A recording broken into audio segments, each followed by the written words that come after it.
I want chips. All right, fine. You can have chips. I want some chips too. Same bat time, same bat place, same bat people.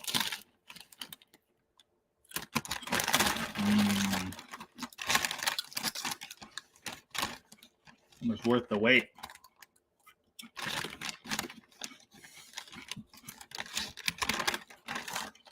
Scarlet the Four-Eyed Cuda makes an excellent point. How do you know if you're going to like the stream? You can't just like it automatically.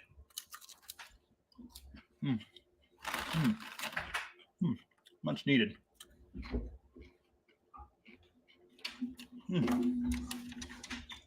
What an excellent snack.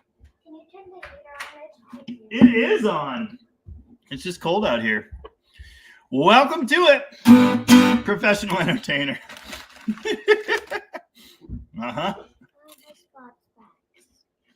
Hold on, let me play this. Oh my goodness, don't cover yourself in soda. That's a mistake. I don't have any towels in here. Welcome, this is it. You made it. It's Dead Dodge Garage Live. The My Fingers Are Freezing Sunday special. I'm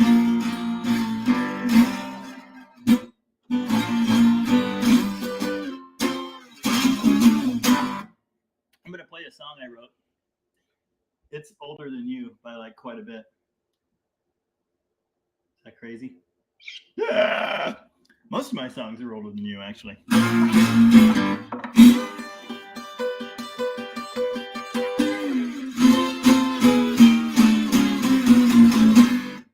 44 of you out there, thanks for joining me.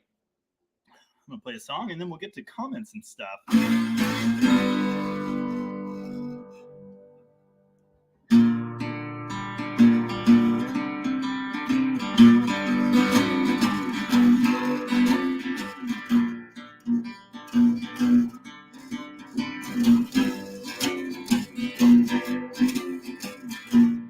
I ain't afraid anymore. I ain't afraid of the door. I ain't afraid anymore. I ain't afraid of living poor.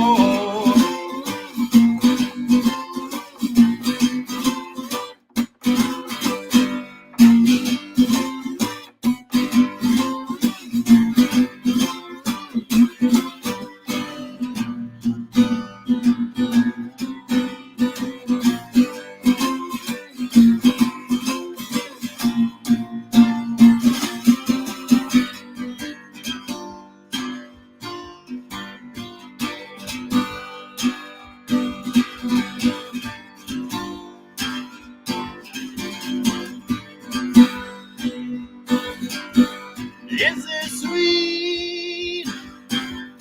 Is it sour? How we meet? Which an hour? Precious blood, pressure high, pumping mud, retry. When we meet in the morning, I'm gonna come to you.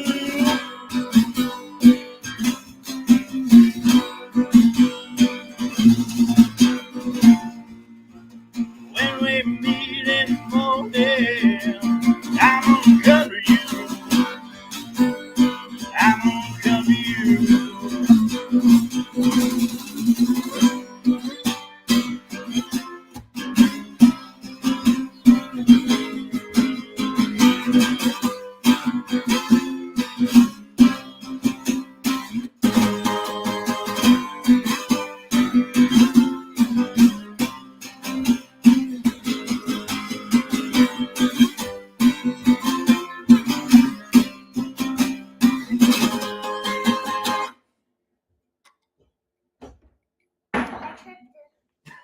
Why would you do that?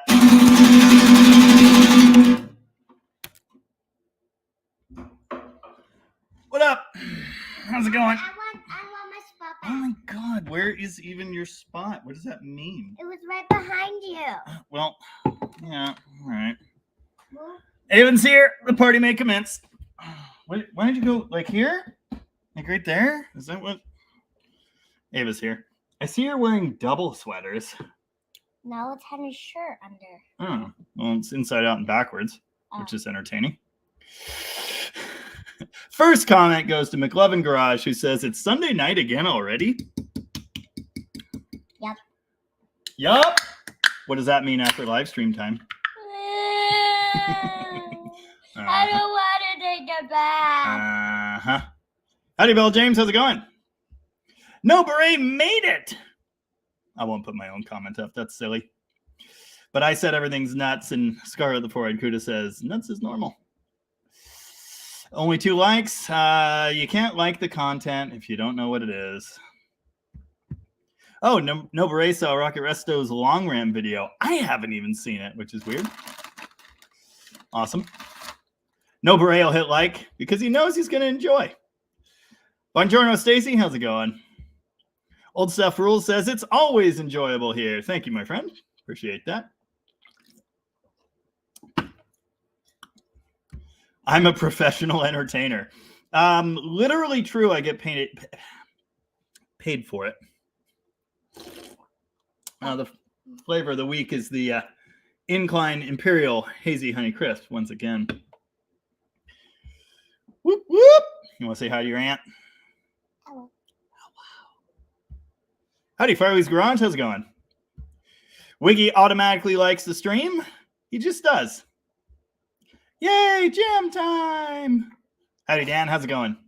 How many likes do we have now? I don't know. It was 14 a bit ago, according to No Beret. Howdy, Disco Mobile. What is up? How's it going? Probably way more than 14 now. You're probably right. Glenn Uromi is back. How's it going, Glenn? Good to see you.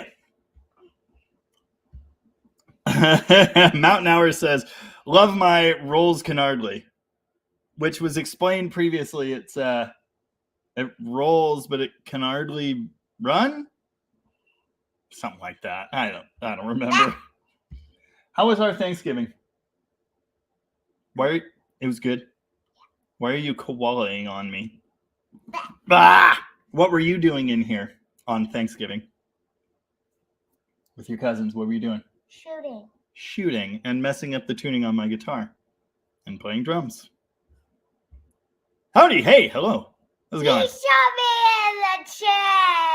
Oh yeah, her cousin Evan shot her in the chin. Bell James says, you like it because you have to pop out of comments to smash the button. So you smash it before you go to the chat. Ah, I didn't know that. Captain X made it and don't take the vax, but I don't know what that means.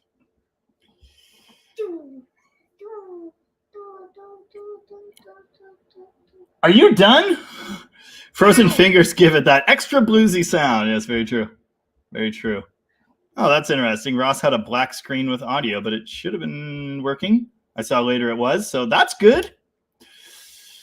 Randall Soong says, hello there. How's it going? The party may commence. Colin? What? No. Caitlin. Your aunt? That one? Yeah. I thought it said Colin. I don't see any Collins. If I do, I'll let you know. It's all fixed. I thought it said that. Didn't see it. David Biznett is here and says, any quick way to temporarily set caster and camera to get to the lineup shop? It's a long and drawn out conversation. Just pass on it. Thanks. Usually what I've been doing to align these things is putting the rear cam bolt, the bolt all the way in. So that kicks the control arm rearward. And then the front bolt ends up like, or the cam ends up like centered straight up and down. And that seems to be pretty close. It's almost always where they end up unless something's messed up. I'm a bebop and blueberry. Are you a bebop and blueberry?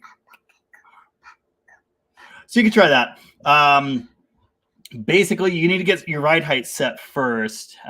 Make sure that's kind of sort of where you want it. Excuse me. And then, if you want to be really quick and dirty, you can take a level to your tires, your front tires. Make sure they're give or take vertical, and you're going to be close. That's not actually the camber you want, but it's close.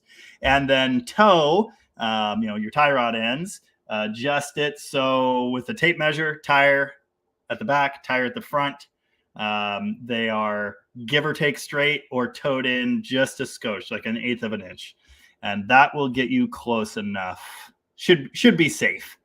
You're not going to be centering your wheel. That's a huge pain, but there you go.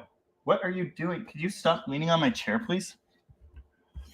McLovin Garage wants to know, do you have any plans or desire to go to Hot Rod Power Tour West next month?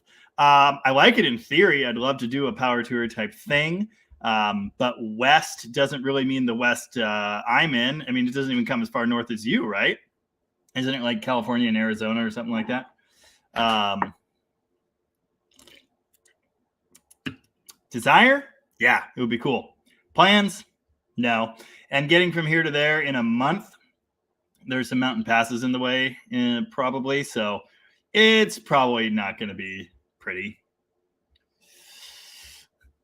Ava says, hi, Ava. She left. Stole my phone and left. That's normal. Old Stuff Rules says, greetings from a cold, wet mountain in Tennessee. Greetings from my cold office in Washington. It was beautiful today. It was sunny, cold. I got a Jeep, so that's fun. Just been Jeeping around, working on a video, of course, because everything is a video. My friend Connor, I went and helped. They were doing a dive on a tugboat in Hoquiam, nearby Hoquiam, so I drove over there, took them a line they ended up not needing, and then just kind of stood around and watched. Don't catch a giant like 3 or 4 inch line up in the prop of your tugboat. That's a mistake. So anyway, went and did that, and then he came back over here, and I somehow magically figured out the problem with my boat. Like as soon as he got here, he's like an engineer and fixes things. Anyway, I realized what was going on and fixed my boat. So I'm going to go boating tomorrow. We'll see. Noble Ray says, when your entertainment pays better than O'Reilly, you really know you made it. Man, have I mentioned that I worked at O'Reilly for years? I think I did. And I never really made much money there. I guess, yeah, we've covered that a couple times. Like how I once got a raise at O'Reilly because I almost left to work at a dealership. Yeah. I've never really made a whole lot off music. A bit, but not much. When I play with the cover band, I make like $100 a night, which is like, oh my God, never made that much playing my own music ever. Yeah, but YouTube's paying now.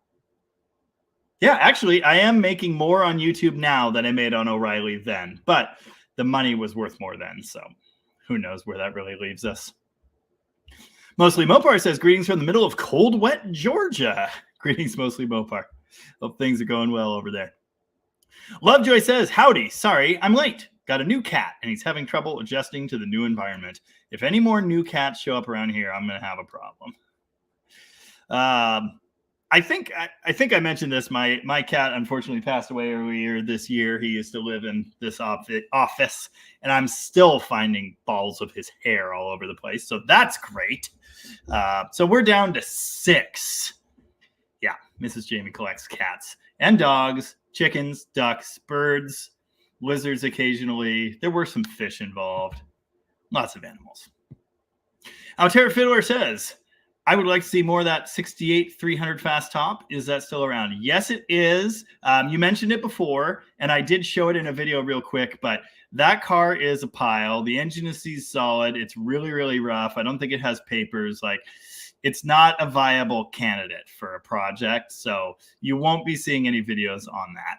Most of the stuff back there, although there's some better stuff back there now, most of the cars back there in that row, that's kind of like death row. I mean, if it goes back there, I don't know if it's coming back. A lot of parts cars and, really, really rough things back there. So, yeah, you won't be seeing a whole video on that car. Lovejoy loved the videos this week. I only put out one. I had all kinds of other plans, and it just kind of didn't happen. We were doing other things. We went for a walk with the dogs yesterday. Today, I was hanging out by some tugboats and pointing and laughing. And, I was doing Jeep stuff yesterday. And, yeah, Anyway, and my brother's doing a video on his Fury. He had it ready at 3:30 p.m. and it's like, that's just too late. So yeah, I think we'll probably do 4, at least 3 this coming week. And the 20,000 sub special, I planned to do last weekend. That didn't happen. Then I planned to do it this weekend. That didn't happen. So now it's going to be the 21,000 sub special, and I don't know when I'm going to do it. I might have to do it like next Friday. Would a Friday evening live like even work? I don't know. But that might be a thing that happens. Oh, yeah. That's it. It rolled. Anyway, thanks, Lovejoy. More coming up. I thought the Studebaker one was good. No one watched it, which is what I expected out of the first Studebaker video. It's the worst video I've put out in 2 months. So great. Lots of good comments, which is awesome. And, worst video, like it's still got 6,000 views, but compared to my other videos recently, that's not very good. So Mountain Hours, yes, it rolls down one hill and can hardly get up the next. That's it. Yeah, it's a good one. I gotta remember that. Yes, my sister's kid, the accidental sharpshooter. Stacy the Big Turk was great.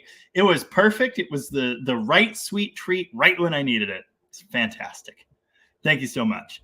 I do think I may be rebuilding one of the thermoquads you sent me as well. Looked pretty good compared to the cores that I had. So we'll see. You bet, David. Happy to help. Kelly Smith remembered to check in. Hello. I think that was supposed to say LOL. Dead Dodge Mom checking in. Hi, Mom. Yeah, Southern California and Nevada. I'd love to do that. Southern California is 20 hours from me, and so that's 20 hours both directions. My wife would probably want to go because she lived down there for 6.5 years, and that doesn't really work out because she has a job, so it's really hard for us to just drop everything and leave. I like the idea, but yeah. Kelly Smith says, proudly wearing my DDG swag. Awesome. Thank you. Really appreciate that. Appreciate all of the orders I've gotten lately. The store's not like taking off or anything, but we have been moving a lot more things. So that's cool. I've actually lost money on most of the months that I've had the web store going. So every purchase just helps to pay the bills and keep the lights on with that. I never intended to like be a shirt company or a hat company or make a ton of money off of that, but it would be nice to at least make a couple bucks for all the effort. So yeah, I really appreciate that. And thanks as well to everyone else that's ordered. And if you somehow don't know, you can find my web store at deaddodgegarage.com. Click on the button that says merch, and you can find things like these excellent trucker hats. Great quality. Look at that stitching. Oh, it's beautiful. And yes, my new hat's already dirty. I did make the wise decision to buy a black one this time. Something's missing here, and I think it's Donnie. Where's Donnie? That's weird. Damn it, boy. Better late than never. Glad you made it. Hey, howdy, Dust Devil Garage. How is it going? What is up? Rusty Rod Knocker wants to know, cheapest Mopar you ever drove the wheels off of? All of them. All of the A-bodies that I had when I was in my early 20s. That I started collecting these cars at 17. I had a couple. I kind of almost got out of it until my brother decided to get into it. So then it was on. I sold most of them. I moved to Oregon for a time, and then I moved back. And when I moved back, that was in 2010. And then I really got after it, and I had like 3 or 4 A-bodies all the time. It's probably a toss-up. I had a 74 Duster. That was the first one. It burned one tire, slant 6, burned one tire all the time, everywhere I could go. Slid into curbs, did all kinds of dumb things. I exploded the transmission in that car, obviously. Yeah, that was a good one. And that car cost $300 in 2008. $300, drove home, had a smashed windshield. I replaced the windshield myself and cracked it because I'm super good at things. It had rust holes in the roof from a vinyl top that I filled with silicone. It was great. It had hang 10 bucket seats. It was really fun. It was actually a decent car other than the rust. It had nice maroon paint on it, nice wheels. But anyway, $300. I had a 73 Swinger that was $900 that I felt like I overpaid for. Drove that one everywhere, painted it primer gray, sawzalled the exhaust off, had a banging stereo in it. That one, I doubled speed limits routinely, just did stupid stuff. That was a good one. That was the drag car project that I sold last year. There was a video on it on the channel. I had a 4-door Dart, 318, 3 on the tree. That one was really fun. And it was $500. So yeah, I had a lot of them. I had tons and tons of them. And I can't even remember all of the ones I had. But yeah, just any A-body. Any A-body back in the day. Guy Kugler is here and says, hi, hope you and your family are doing well. Yeah, I think we're okay. We had a good Thanksgiving. Got everybody together. And yeah, fun times. We are cold, though. The heater works in the house, but not in this room. This room's extra, so that sucks. Anyway, Guy also says Studebaker plus 340 plus blower equals tire smoke. Honestly, if one were so inclined, it makes tire smoke now, but it's really not that kind of car. But yeah, I like where your head's at. Mark King is here and says hello from Cullman, Alabama. Hello. How's it going, Mark? YT127 wants to know, who are some of your favorite blues artists? Not sure how I missed Albert King for so long, but he's my current near obsession. Ah, man, it's been so long since I listened to that stuff, and there are lots of good ones. Kelly Smith says C6 Steve, and yes, C6 Steve is great. I still really haven't gotten back to listening to C6 Steve. It's been a long time since I checked him out, but someone does keep reminding me about him. The thing is, now the White Stripes were kind of what got me into it more than anything else. And a lot of the blues music from the White Stripes that I like, heavily derivative, all leaning on earlier blues artists from the 50s, the 60s, real blues. And I listened to some of that stuff, but man, it's been a long time. And I really can't name any artists. Yeah, I don't know. Howlin' Wolf, there's a great one. Yeah, the gears are the lights are on, but the hamster died long ago. I don't listen to that stuff anymore. I used to a lot, but I kind of burned out on it and moved on. And yeah, I don't know. I've been through a lot of interesting music phases since then. I have a tendency to just fix on one type of music, one album, maybe even one song for a long time, listen the crap out of it, and then leave it and never go back. Kelly Smith says, chances are the gig at O'Reilly probably hasn't gone up much since you left. Not a whole lot, no. Hopefully their managers are at least making more than... what I made then was less than what minimum wage is here now. So, and that was as an assistant manager. What an embarrassment. David Dodson is here and says, hello from beautiful downtown Lapine, Oregon. Hello, David. How's it going? Everybody's checking in and letting us know where we're at tonight. That's cool. Just real fast, Glenn Uromi, I just saw your comment when I scrolled down to kind of check on things. It's jamienoise@gmail.com. That's Jamie, Jamie, noise, NOISE @gmail.com. Or I have access to deaddodgegarage@gmail.com again. So you can email me there. It was really easy. I hit one button, which was, I forgot my password. And then it went, oh, well, you're logged in as the backup account already. So here, just hit this button and it's fine. Really dumb. I'm so good at things. I apologize for spitting chip pieces somewhere, but I'm really hungry and I'm going to keep eating chips. Professional entertainer.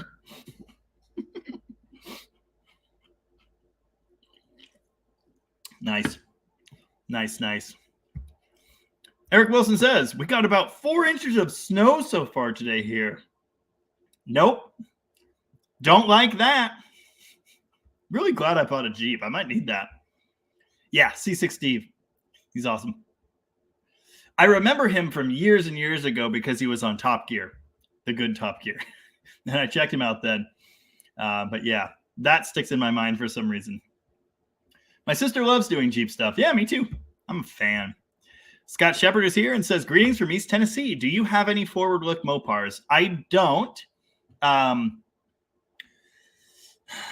People, I've had a couple 55s. I love 55s. The 55 was like kind of sort of the beginning of the forward look. There are, I view them as something else because the main advertising line they were using was the 50, or was it the $100 million look, whatever that was, 1955, and then 56 was a refreshed 56. And for me, the forward look really kicked off in 57. You know, suddenly it's 1960 or whatever it was, and big fins and everything's crazy.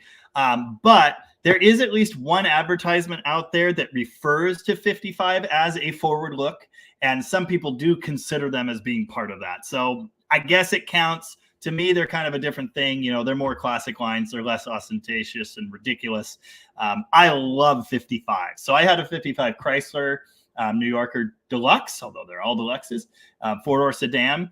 From that day, I have always wanted a 55 C300. So one day I'll have one of those. And then I had a 55 Plymouth four-door sedan for a while. Flathead 6.3 on the tree. My friend Byron has that car now. That was really cool. So I want to complete the set on that. I still need a 55 Dodge four-door, although 56 is much better looking, I think. And then I need a 55 DeSoto four-door. And then I will have had the whole set. But yeah, the forward look, it's not really where my heart is at, if that makes sense. It's not where most of my fun times with mopers have been. I like the torsion bar setup. I love the A body and the B body. Those older cars, I like them. I like the lines on them. Things got really weird. The Exner years are not my favorites. And of course they had quality control problems as well. Yeah, I don't know. I'm not really a forward look guy, but I can appreciate them. And cars like that 61 Polara that was on the channel, I really like that thing. Funky and really cool. And if I could own that, I would. But yeah, there are problems with that. So it's just not going to happen. Cool car, though. Mopar 73 Duster is back as well and says, I'm thinking about doing 4-barrel intake swap. What intake can I use with stock cam on LA318 in my Duster? You want the Edelbrock Performer. Small port, small runner, good velocity. It is a perfect match for the 318 with the stock heads. Doesn't matter what cam you have. That is a great one. Your other obvious natural choice would be the 360 cast iron 4-barrel manifold, but excuse me, there's a port mismatch with that. It's not horrible, but still the 360 intake has the bigger port. The 318 head has the smaller port. It's okay to run a small intake port on the manifold into a bigger port on the head. It is not so good to go the other way around. That can do really weird things to flow. So you don't want that. You definitely want a small port manifold, and the way to get that is the Edelbrock Performer. There are other options too. I mean, Offenhauser had one. What's the other one? Dang it. Can't remember. My brother had one. Wyand. Yeah, there's a good Wyand. Small port Wyand. That would work just fine. Any of those, but you got to make sure it's a small size intake port. And then I highly recommend you put a 650 AVS2 on the top, or an Edelbrock 600 standard, older style. Would be fine too. Bell James says Friday is fine, so that's a good vote. Yeah, McLovin, thank you. Yes, Wyand. I forgot Wyand for a minute there. But yeah, yep, I've seen a few of those. Linda Santomo says, any updates on Blue 73 Charger? The engine, we did run the engine on the stand. That's the roller cam engine I built, so we didn't do a long break-in. It ran, sounded really good. Sounded really good. Oh, that's funny. It's that engine, the 451 stroker build. Saw part 1. Whatever happened to part 2? A funny thing happened. I got partway through part 2, and then I had comments on part 1 basically telling me I was a moron. And so my genius plan was to prove I'm not a moron. I know what I'm doing. And so I wanted to get the engine running first, which incidentally is what I was just talking about. I did get the engine running, but I forgot about the video project. So I've never gotten back to that. I think maybe when it's up and running in the car, we'll get back to part 2 on that. So yeah, we ran it on the stand. The engine and transmission have been mated. My coworker Evan has all of that put together, set up on the K-frame. He does the suspension build outs and brakes and everything. So he's got all of that together. And basically we just need a day where we can pull the car out and get the drivetrain in it. And yeah, And that'll be cool. That'll get that car down the road a bit towards going back together, which will be awesome. We can start doing assembly on it. And once that's done, then we can pull the K-frame suspension out of our Daytona project and get going on that. So yeah, that should be happening in the coming weeks. I think the next time you'll see the Blue 73 on video will be then when the engine's up and running. And it'll probably kind of be both Stroker update and car update. So yeah, that's what's going on. The Stroker engine runs. I'm really eager to see what it does. In theory, it should be a torque monster. It should work really, really well. It's not a screaming horsepower engine. That's not what it's about. Never was. But man, it should pull stumps. So yeah. And more importantly than that, it's got roller everything. So as long as the roller bearings hang together, it should live forever. No flat tappet problems. So yeah, that'll be coming up. It has sat untouched for a long time. Ever since it got painted, we haven't done anything with it. So looking forward to getting back to it. Gary Hergert is here. Haven't seen Tom Hergert yet, but Gary is here. SP2P. Yeah, Dan, I was going to mention that. Sorry. SP2P is another Edelbrock manifold that also has tiny, tiny ports. They're kind of funky. They're not a great horsepower deal, but they do work well for that torque. Again, the tiny ports, port velocity works really well. So yeah, SP2P from Edelbrock, and there may even be other options. Anyway, Gary says, drove the Green Bean, that's the 68 Valiant with the 383 in it, to lunch on Friday. Then I saw they salted the on-off ramps on a dry day, and I scurried back home. Lovely. Lovely. Yeah, I guess we won't be seeing that car for a while. Rich Jordan said, yeah, I was kind of thinking the same thing. Bet the holiday timing had something to do with the lower views on Studebaker too. It may have. And it's so hit or miss, and it's really hard to tell what's going on, you know. But I launched it on Friday. I kind of knew better than to put one out on Thanksgiving. I didn't think anyone would watch it really. So I did one on Friday. Turns out they were watching the Ram Charger video and the first Studebaker video. Both of those got a big spike on Thanksgiving, and the Ram Charger video is still going strong Friday, Saturday. So I think they just like that one better than my second Studebaker video. So it is what it is. But you could well be right. I mean, at the time I launched it, if literally everyone was off Black Friday shopping and it didn't get the views when it went out, that kills it right there. Not getting as many views from my people, it just doesn't get spread out the same way. So yeah, that may well be a factor. And it's okay. You know, I mean, not every video can be a number one. It is what it is. You know, I've been on a tear lately. All my videos have been doing really well. And this was the first one that didn't do super, super well. And that's fine. It's still got like 6,000 views. Like, how can I complain about that? I can't. I remember a time not so long ago when they got 50. So yeah.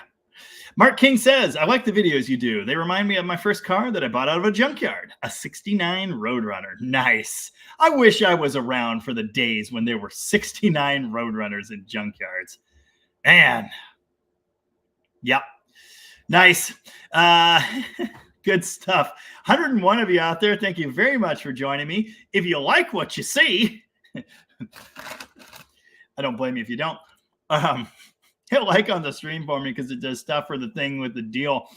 And on that note, Mechanics just dropped in and said, I was just on Uncle Tony's live, and all of us, including Tony, were like, dang, he's live right now. Great. Now I'm going to have to go back and watch that. It's good stuff. Yeah, there have been discussions about this before in Tony's lives. I'll drop in there sometimes and say, hey, I was out screwing with my boat today, so I didn't have time. But yeah, sometimes I drop in there and say, hey, he's always super gracious and nice and, you know, tells people to check me out and come to my live after his. So my live stream is now the official Uncle Tony's live after party. So that's really fun. Yeah, good times. Anyway, thanks for joining us. And yeah, usually when he checks out for the night, we get another influx of people, sometimes including Tony himself. He has been spotted not only in the comments, but in the actual live once. Someday I hope to do that again. Anyway, yeah, I wish I was here for the days when, you know, B-bodies were just sitting around in the junkyards. Avon needs to get a shirt. What are you waiting for? Get on it. I guess I should announce apologetically, I just raised prices by $1 on the shirts. And I'll tell you why. A friend of mine runs a business, which is awesome. Vanessa with 5 Point Parts. She is great at finding whatever you need. And she has shirts, and I wanted one. So I popped over to her page, and I noticed that she's selling her shirts for like double what mine cost. So I didn't double the prices, but I did go, yeah, damn it. And I raised them by another $1. I mean, my logo shirts aren't even $20. The More Bad Than Car shirts are 23 because they're double printed. They're printed on the front, and then the logo is on the back. So yeah, they're a little bit more. I think the hats are 20, something like that. Like compared to everyone else I know personally, even that does this, my stuff's really cheap. So unfortunately, I probably will eventually have to raise prices some more. I'm not excited about that. I really want to get them out there, you know, more than anything else. Makes me feel good about life. But again, this venture really hasn't been profitable. So it would be nice if it at least paid for itself most months. That would be fantastic. So anyway, get them while you can. Our t-shirts are not even $20. So our standard t-shirts are not even $20. Oh yeah, awesome. Kelly Smith got the More Bad Than Car shirt. Ultra cool. I love it. And seriously, guys, they are really nice shirts. My Dead Dodge Garage shirt has been worn many, many times. It's been washed many times. It's still holding up. It's nice quality. It's nice printing. The hats are awesome. Yeah, they really are. So, yeah, get them while they're cheap. Farley's Garage says, my 440 wrecked 3 lifters on rebuild. I broke down engine, check bearings for metal. Everything looked great. I'm switching to roller. Do I need to use smaller springs for braking? If you're doing roller, it's fine. Leave it alone. You'll be just fine. It's wise on the flat tappet just to reduce the seat pressure and give them a chance. But yeah, you should be fine. That 440, the 8 lifters for me, it took out 3 as well. One was really, really bad. One was kind of bad, and one was just starting to go. Yeah. Just sucks. There's another option, which is you could go flat tap it if you can find a grind you want in an old Mopar cam. Highly recommend it. NOS stuff. It's really nice. I'm going to put this on the screen, even though I usually don't do the crosstalk because it's cool and that car's awesome and everyone loves it. McLovin wants to know from Gary Hergert, what do you think of the green bean? Looks like a truly fun time. And it was well done back in the day. Gary responded, it's full of awesomeness. Drives and runs better every time I drive it. It has big bars and leaves, manual disc brakes, runs and drives really nice. The AC still blows cold. And the only thing Gary would change is the poly suspension. Yeah, it creaks. It creaks when you go over bumps. So does the Llama Barn. In fact, you don't even have to go over a bump. Just lean on the car and it creaks. It's ridiculous. So, yeah. Tulsa wants to know, what's the Charger getting cleaned up for? Which Charger? The purple Charger allegedly has moved on to a new home. Tom listed it for sale. We did the alignment. We did the top end. We kind of restored the engine. Did a lot of nice little things. Got the heater working. Yeah, it was a nice running and driving car when we were done with it. And so it has moved on to greener pastures, which is kind of sad, but I couldn't afford it. So yeah, I've still got my 68, the Corn Dog Charger, although it's much larger than this, and I am happy. My daughter left her soda. If you meant another Charger, let me know which Charger. There are too many Chargers. The turquoise Charger is going to Germany. That one is also sold. It now has rust in the floor fixed, rust in the window corners fixed, new vinyl top. It's getting new carpet, new headliners already done, new seat covers in the front, 360 Magnum, the 380 horse crate performance motor. Yeah, lots of good stuff going in that car. So yeah. Slant 666 is here and says, thoughts on a Ford 8.8 rear end swap and a 66 Dart? Rear discs and 4.5 bolt pattern would be nice. Yeah, works really well. You shorten the long side, you get a second short side axle shaft, flip that over, and it fits great. Lots of people have done it. Yeah, it's a good choice. I prefer the 8 3/4. And if you're going to have to shorten the housing, get a C body 8 3/4 and shorten the housing. But yeah, you do also get the disc brakes with the Ford rear end. I mean, it works well. You know, it's a good choice. And they're everywhere. They're cheap. So, yep. Twisted Mopar Garage is here and says, hello, everyone. How's it going there? What's new in your world? McLovin Garage says we need to see an autocross style race between the Green Bean and the Llama Barn to see which handles better. That would be fun. I mean, they're very, very similar cars. Yeah. I think the Llama Barn might have a slight edge as far as just parts on it, but the Green Bean's got a big block, which is a blessing and a curse. I don't know. It would be interesting to see. Mopar Pollock says, Albert Collins is my favorite. Blues equals bodywork music. Nice. As you know, I don't love bodywork. I try to avoid that. Mostly Mopar says, is there a good source for a good quality shift cable for a push-button transmission? Mine had sat for years and was frozen up when I got it. As far as I know, there are no new replacements. If there are, then I just don't know. But I don't think so. I don't think they exist. Yeah, I can't tell you. You're probably going to be looking for a good used one. Hobby Macius is back and says, howdy from deep South Texas. We've been getting your kind of weather lately. The rain we didn't get during summer is coming down. Huh. It ain't here. It's blue skies and sunshine. It's cold, but it's nice. Kelly Smith says, breakfast of champions, chips.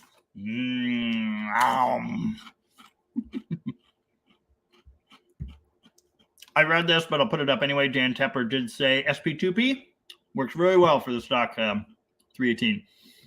It's very restrictive. Tiny ports, weird setup. But yeah, it works. About 100 of you out there. If you haven't, please hit like on the stream. And if you've got any questions, comments, concerns, etc., go ahead and drop them, and I will get to them quickly. Because, strangely enough, I don't have a ton of comments tonight. That's weird. Oh, Dan Tupper says Imperial Services might have cables. I don't know. I've never heard of them.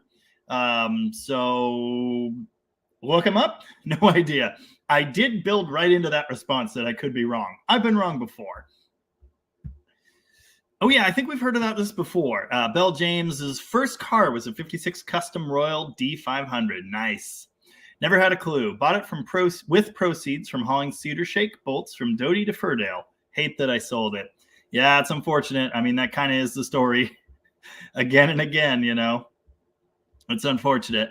There are a lot of things I've had that I'd love to have back. But you know what? I do have cool stuff now, and that's okay. Cool stuff like a 79 300, which I swear I'm going to work on again soon. I'd really like to do that. I'm going to put this on the board, although I already read it, because it's fun. Yeah, there's usually about an hour overlap between my life and Uncle Tony's. One time, I got out of here, and he was still going. It's crazy. I'm really hungry.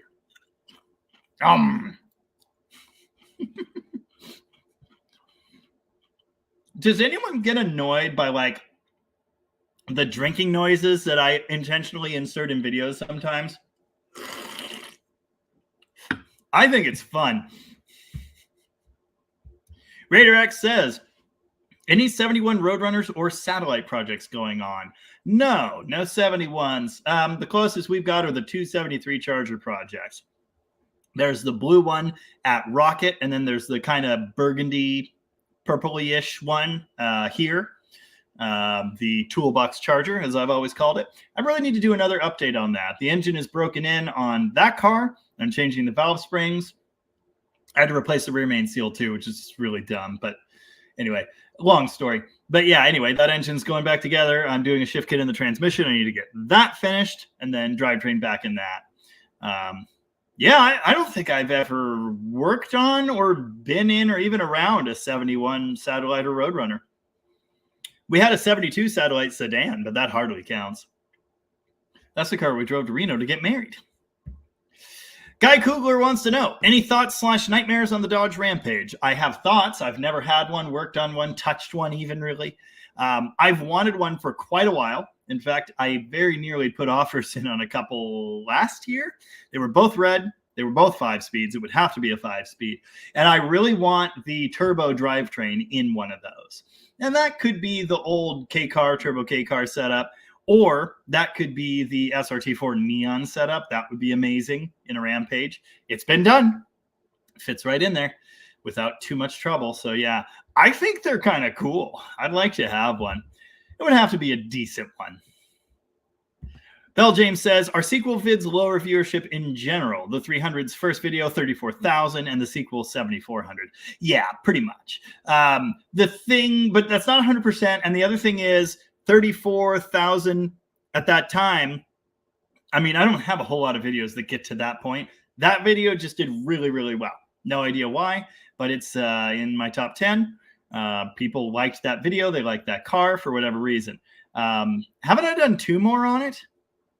You know, the other part of it is the first video was getting it running, the will it run thing. And people like that. There's a lot of appeal in that. And unfortunately, it's kind of dumb because for those videos to get traction, I have to use that same type of name, you know, that every other car channel uses. I don't like it, but it works. So, you know, yeah. It is what it is. But yeah, so that first video had that going for it. The will it run aspect, will it drive? It's a rare car. It's a funky car. It's interesting. And yeah, the next one, you're not reviving it anymore. You're just working on a project. And project update videos have never done very well for me. Some projects better than others, like the 67 Barracuda. Just about any video on that did okay, but not amazing. So same sort of thing. I mean, that video, when I made it, it did fine, but it didn't do amazing. The first video did really, really well. So yeah, that's pretty typical of sequels. It varies. And there is so much to this. Like, there are no hard and fast rules. It's all very different every day, every week, every video. The thumbnail has a lot to do with it too. A lot plays into it. Avon is waiting for payday. Well, I hope it comes soon. Got to get yourself a Christmas present. Us Dodge guys got to stick together. Absolutely. Old Stuff Rules says, talking about back in the day, I remember buying a 69 Cornet with a 440 for $100. They just wanted it gone. Ran good. I sold it the next week for $500. Yeah, I hear stories like that all the time. You know, such a huge cross-section of my viewership is middle-aged men, you know, or even approaching older men, 50s, 60s. That's the bulk of my viewership is there. And people that age had these cars when they were cheap. And so I hear these friggin' stories all the time. Oh, that Charger. Now I used to buy better ones than that for $800. No one wanted them. They were just giving them away. They were on every street corner for less than $1,000. That car's junk. It's not worth that. I believe the proper response is okay, boomer, when they start to, you know, down that. But anyway, yeah, I started in 2008, 2007 or 8. And when I started buying them, I couldn't afford Chargers. Chargers were already thousands and thousands. In fact, I will always remember this. When I was 18, I found an ad for one for $3,500. It was flat black. It was a 318 car. And I was like, $3,500? That's amazing. I should buy it. And I tried, and he never responded to my emails. And it was probably a hoax. Anyway, those were already thousands and thousands at that time. But A-bodies were like near free. You know, I could drive one home for under $1,000 still. And that was really cool. And so that's what I did. I collected them. I had lots of fun with A-bodies. That's where the cheap thrills were at. You know, when I started doing this, I got into the A-bodies because they were kind of like Chargers, but smaller and cheaper. And they were cool. I could afford them. Didn't matter what happened to them. Not that I destroyed them, but you know what I mean. I had fun. Blew up a lot of transmissions. Yeah. Anyway, but I hear stories like that all the time. You know, I do realize, obviously, these cars used to be cheap. You know, they weren't always what they are now. And I just barely caught the tail end of that. Kelly Smith says, I don't really like to wear hats, but if you had like a mechanic's hat, a welder's cap, or a do-rag. I would wear it to bundle my hair, etc., under the vehicles. I need to figure that out because I need something like that. I have the sock hats. That's the closest I have. I don't even really know. I don't know if our supplier has that kind of stuff. I could look into it. On shift cables for your push button, Dan Tupper said this. Again, I don't know that to be fact. I've never heard of that manufacturer, but they may well exist. There you go. Dave Harvey is here, and Dave Harvey says, I heard there was a 100% Studebaker content live stream going on. Yep, it's all Studebaker all the time here at Dead Studebaker Garage. Dave Harvey, for various reasons, has a vested interest in the Studebaker video series currently happening on my channel. He's also informed me that I think it's on the treadmill, or is it on the bench? I think it's on a treadmill or maybe a bike or something. Dead Dodge Garage videos are great for passing the time. So that's good information to have for you guys. Oh, here's Donnie. Donnie is late, feeling sick, cold and wet, got me broken anus. I love the Baker Part 2 episode. Going back to sleep. Later, bro. Sleep.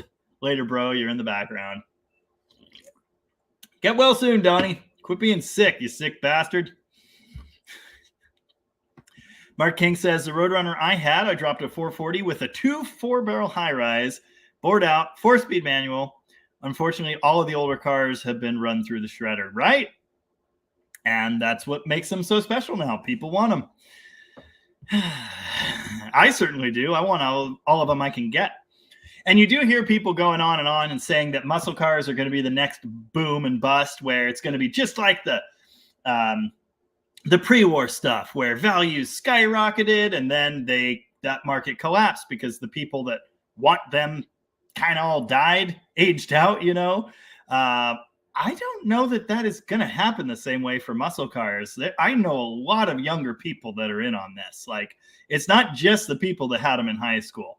And Chargers especially, I see so many posts from younger people that want them. So anyway, yeah, just my thoughts on that. But yeah, many, many of them turned into Kias and pop cans and that sort of thing. So the ones that are left are just getting more and more valuable. Sedans, lesser models, they're going up. People want them. Chris Freemaster says, did you bring enough snacks for the entire class? There are 100 people in the class, so no.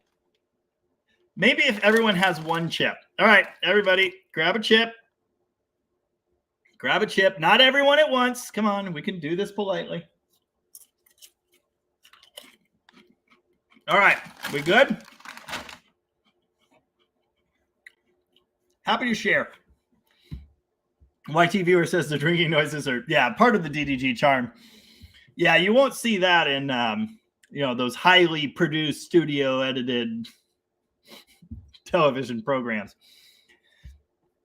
Wilbur Pollock says, I seen the 67 Cornet you featured is for sale at a classic dealer for $16,500. Wish I had the cash. Yes, it is. Yeah, it's down to $16,500. Man, they started at like $22,000. It needs to be sold. They can't finish with the...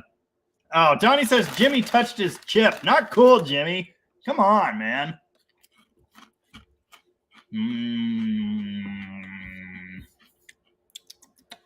Sorry. I'm hungry. Let's skip lunch. Yeah. So I wanted to buy it. And at that time, they wanted a whole lot more money. It needs to be sold so they can close his estate. So they are trying to make that happen. They're willing to take less money than they thought. I mean, $16,500 is like half of what they initially thought it would be worth, which was very optimistic. And I told them that. But yeah, and they did contact me and said, hey, would you like to make another offer? We need it sold. Like, if we can't sell it, the owner of the dealer offered to buy it from us at a substantial discount. So would you like to make another offer? Please make another offer. I just can't do it. I don't have the money and I don't have anywhere to put it. It would have to sit outside. And yeah, I just don't want to do that.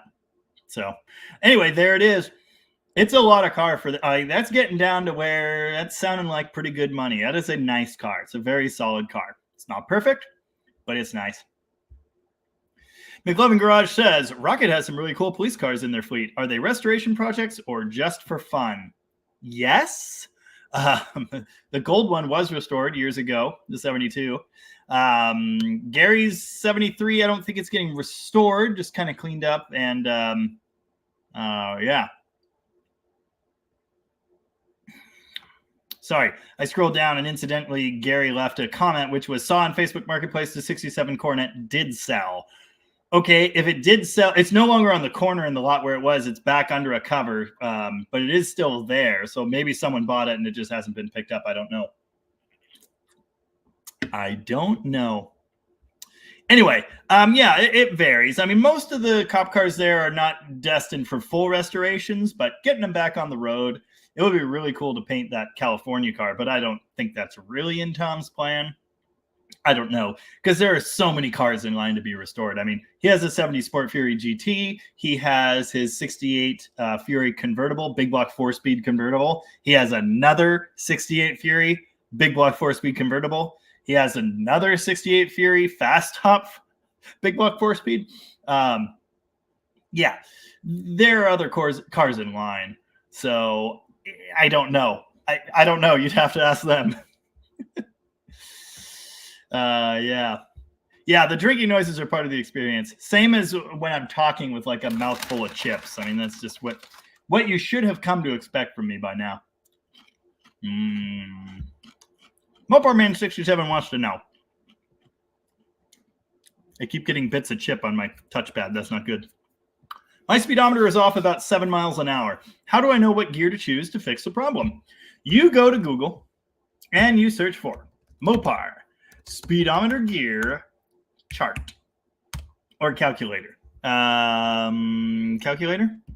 Calculator, yeah, because there's an actual like app thing someone developed. If it helps if you spell calculator right.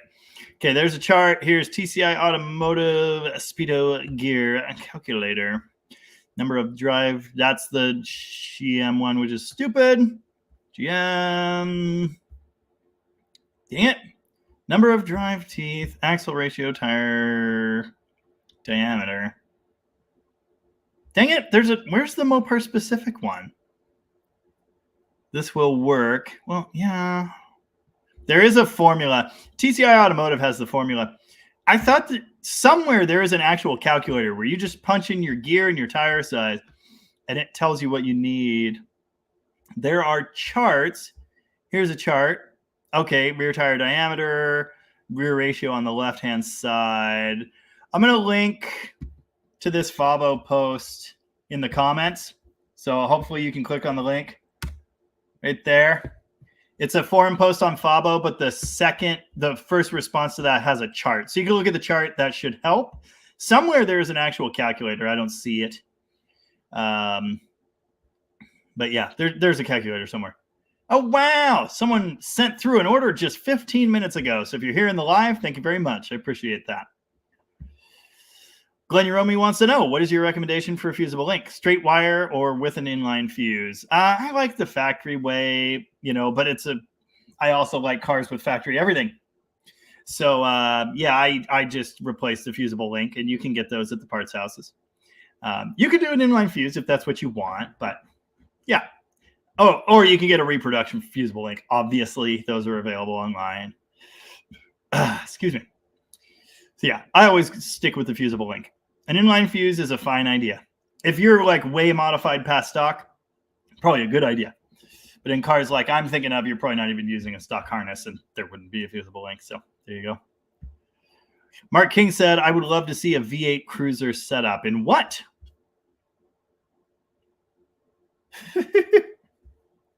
Nice. Mostly Mopar says, quick look at Imperial Services, found a wide selection of shift cables for $289. Thanks for the info. Awesome. Thank you, Dan Tupper. Dan Tupper is usually here and knows all kinds of things. So he should have his own show. Okay. I thought I saw this comment, but then I've read your other one first. Mark King would love to see a PT Cruiser V8 setup.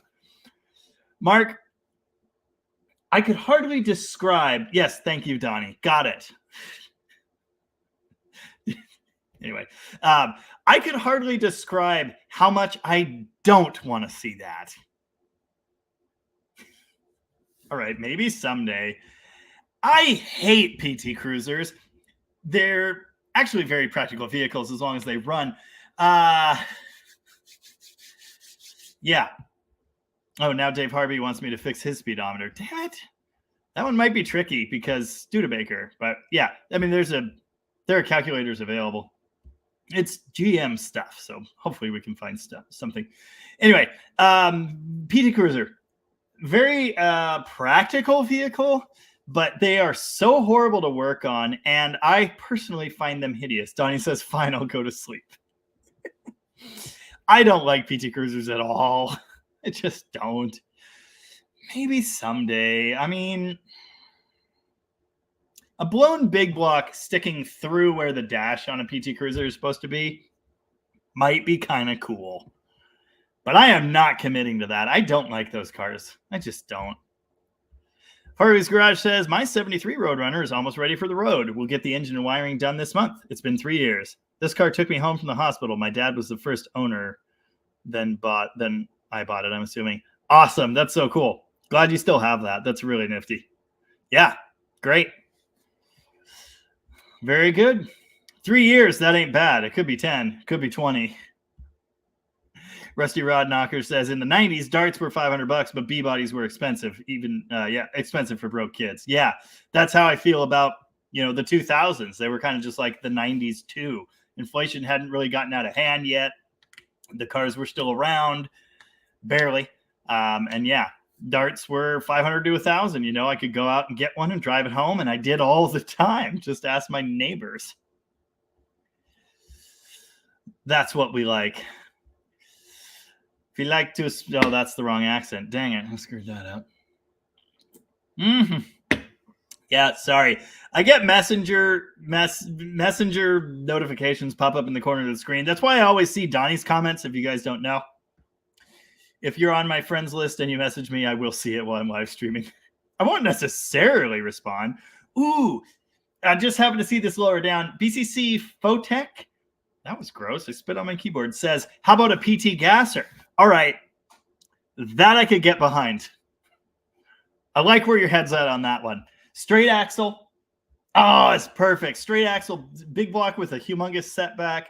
Ginormous slick.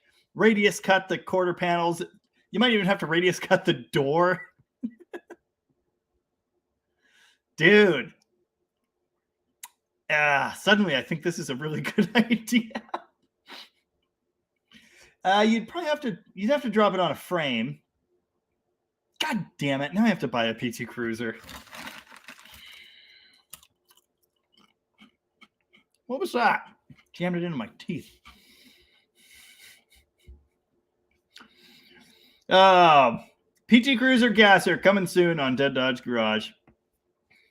Is it weird that I'm really excited about that idea? There's a car called, chip parts. There's a car called the PT Bruiser. That's a Gambler 500 car. And I believe it is on an S10 chassis, or maybe it's a Dakota. It's something like that. So it's all big and gnarly looking, and it's like apocalypse styled. It's pretty nifty. That's the closest thing I can think of that I've ever seen is the PT Bruiser. But yeah, nose high gasser, humongous slick tires, radius cut into the body, straight axle, big block, little bottle on the front. Be the best PT Cruiser ever. And it's got to have like the grandpa visor on it too. It's got to have like a bunch of the goofy wingdings you always see on PT Cruisers. Like, it's just got to be the stupidest thing ever. Sounds amazing.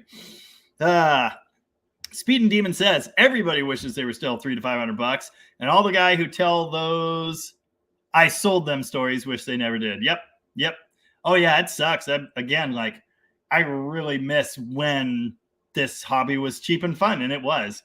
The closest thing I can say now is F-bodies are still pretty cheap, at least if you're finding rough pieces of junk.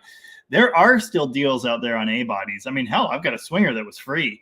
There are deals out there. Friend of mine recently sold a kind of rusty, kind of running, but altogether 72 Swinger for $1,600, which is like the cheapest titled swinger I could think of. You don't see those, but prices are coming down again. It's getting better out there, but it's still not great. Not for the nut job collectors like us.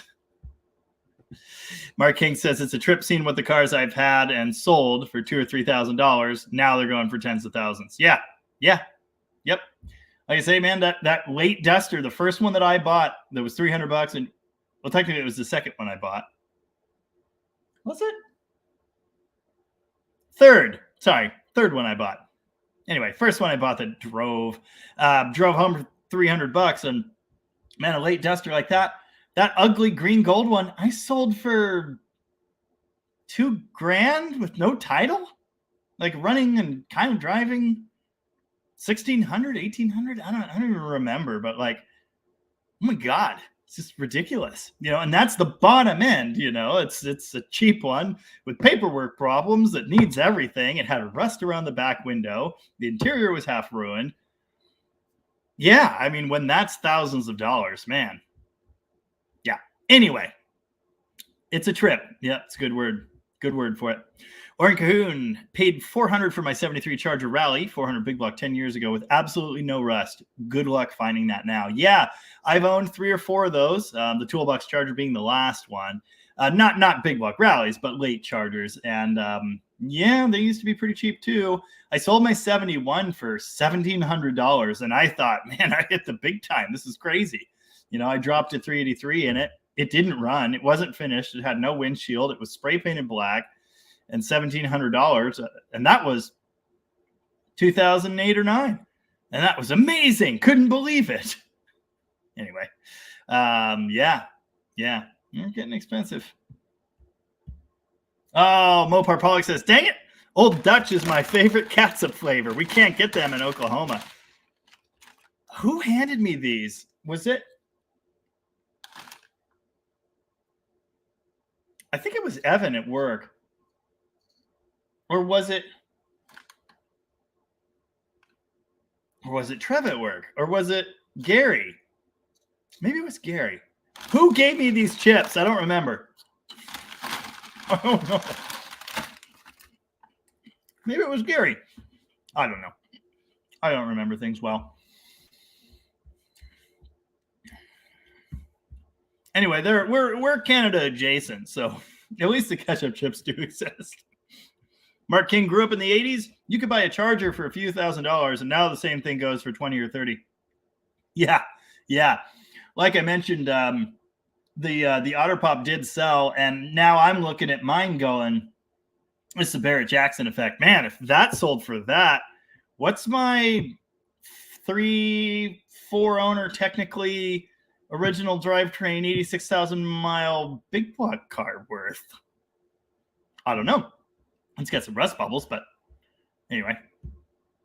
Winter Drill says, "Good evening. Just got back from playing bass guitar for about 5 hours. Nice. I did that last weekend. It was pretty fun. I'm working on getting my calluses back. I took some months off, and man, they just don't hang around. Well, they kind of do, but the fingers got sore. Anyway, need more exercise. Daytona Jim is here and says, "I paid $39.50 for my 69 Daytona Charger. The date was July 14th, 1970. I am 75 years old and still enjoying the car. Love your channel." That is so awesome, Jim. Thanks for joining us. Really appreciate that. My friend Dale bought his Demon, Dale's Demon, the one that I now own, brand new. He was 30 years old, and he paid about $3,200. Is that right? $3,200. It's a pretty bare bones car. He is 82 now. Yeah. Very cool. Very cool. Oh, Barracuda hopped over, taking a break from Tony. He should be about done by now. He usually is, but sometimes he runs later. Anyway, some of the 60s Studebakers in New Zealand came with 283 Chevy motors. Yes, so the end of the line Studebakers, and I don't know about New Zealand, I know nothing about that, but here in the States, sorry, I read ahead again. Here in the States, so Studebaker had obviously their own V8s and their Flathead 6. Studebaker production in America at the old Studebaker facility ended after the 65 model year. And so 64, after the 64 model year. Yeah, because the new models came out in 64. They still had Studebaker engines. And then they shut the plant down. So they were made in Canada, 65 and 66. And those had GM engines. They had an inline six Chevy, although the Studebaker guys want you to not call it a Chevy. They want you to call it a, I don't even remember. I don't remember. Tuned by some other company. Don't call it a Chevy. But it is. And Chevy V8s. That's what they had for the last couple of years. So, again, I don't know about production for New Zealand, but that's what we had here. Yep. There's a 66 Studebaker two-door in Westport that I've been working on picking up for ages. I kind of need to just go get it, and his other car, I have to rewire his Hudson Hornet. He's got 3 or 4 Hudsons, and I'm going to rewire one of them. And he's supposed to give me that Studebaker for the job, which is cool, because they're not worth anything. But it's really neat. Oh, Dave Harvey, who knows things about Studebaker, said their U.S. production actually ended, December 63. So 64 was a very abbreviated year. Oh, the Chevy V8 was called McKinnon. Interesting. I didn't know that.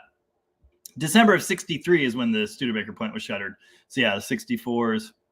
Gotcha. Yeah, those 64s with Studebaker engines was only part of a production year. Wow. Yeah, see, I had thought the last 3 years were only Canadian, but I learned recently that the new for 64, the square car, did have Studebaker engines briefly. My coworker Trev has one. He says it's an old race car, and it has a 289, naturally aspirated R3? Or no, maybe it's just an R1. Yeah, maybe it's an R1. Anyway, but yeah, period drag car. And he says he wants me to tune that, get it going well, which I'm looking forward to.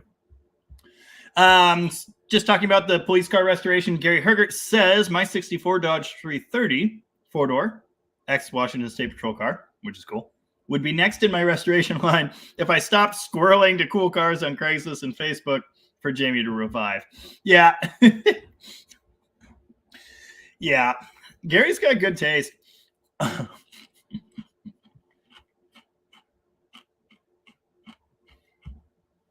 Dave Harvey also says Buzz and Dale from the Melvins used to drive matching PT Cruisers. Hideous and hilarious to imagine. I had to temper my statement about hating them, as you heard, by calling them practical, because when our first band started, Audrey's on Fire, the way we got to shows was in a PT Cruiser. One PT Cruiser. I don't know how, but we somehow fit all of our stuff in there, and all of us. So, yeah, fun times. I'm going to put this on the board because I got really excited about it. PT Cruiser Gasser. I'm liking it. Chris Freemaster says to scarf up the PT Cruisers now while they're a few $100. In 30 years, they'll be worth a fortune. No, they won't. No, they won't. Yep. Yeah, that's exactly what I was picturing. It would look like an old Anglia. Yep. So that's actually that's why when I read that, I was like, oh God, actually that would be really cool. Yeah, I'm sure it's been done. I mean, there's been a 426 put in a Prius. It's all been done, But yeah, I think a gasser would be cool. Oh, and I meant to say on your last comment, but I forgot. Oren Cahoon bought a shirt, I believe, or maybe it was a hat. Don't remember. Anyway, there was definitely an order with your name on it recently. So thank you very much for that. Appreciate it. You should have it. Maybe it's still in production. I don't remember. It was pretty recently. So maybe you don't have it yet. Fox Can Fix It Garage is here and says, hey, all. How's it going, Fox? What is new with you? Ooh, and make it a convertible PT Cruiser gasser. No. I don't think a convertible gasser is a good idea. What if we took a two-door, the convertible body, but then put a metal roof on it. That's way too much work. Way too much work. Winter Jolts. Oh, curb feelers on the PT gasser. Yup. Curb feelers, the little chrome doodads, deer whistles. I like deer whistles. It's got to have the visor. That is non-negotiable. Has to have the visor. Winter Jolt says, there's a 66 Charger for sale on my way to and from work. If I was not so broke, I would so get it. Man, I like those cars. I like those cars a lot. Someone mentioned the possibility of trading a 67 Charger Hemi car for the Otter Pop. And it was in this very live stream just a week ago when I said, if I were to have a Hemi car, that would be the one I want. So that got me excited. But even that, it's just not in my budget right now. Someday, I don't really want a real Hemi car, but if I had one, I'd want a 66.7 B body. It doesn't have to be the Charger, but, Coronet would be cool. Belvedere would be cool. It was Gary that got me the ketchup chips. Okay, the memory took a second, but then it made sense. So thank you. And then Stacy sent even more in the mail. So I'm saving those snacks for the 21,000 sub special, which is coming. But anyway, yeah, I really love 66 Chargers. They're cool cars. And they're way cheaper than the other ones, so that's nice. My friend Dave, of course, owns my 66 now, original big block, but it's got a Magnum and a 4-speed in it. And he sent me a picture of the big block he's getting ready for the blue truck that's here. The one that broke a crank in the original 318. And the Charger was in the background of it, and I went, oh, what's that? Oh, man, that's cool. Miss that car.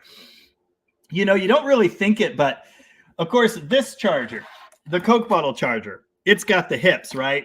That way. Sorry, the camera's backwards. The quarter panels have that curvy shape to it. You don't really notice it, but the Coronet and Charger 66 and 7 also have that shape where it bellies out like that, Really cool lines on those cars. Rocco Bukako is here. Yo, what is up? It's been a bit. I have not read your name in some time. Oh, yeah, Robert Hill says convertible PT with the fake wood for the gasser. Yeah, fake wood. I'm not going to put that on my have-to-have list for the hypothetical PT gasser, but it's absolutely a plus.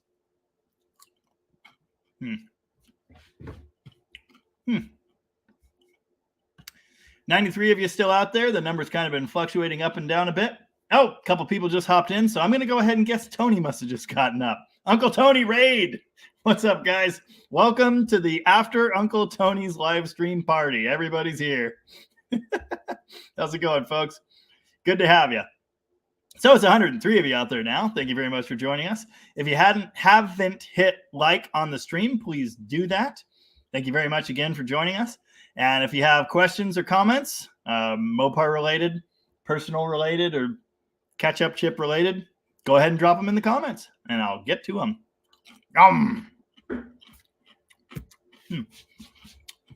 Okay, 20 people just joined from Tony's live. Hey, everybody. Thanks for hopping in.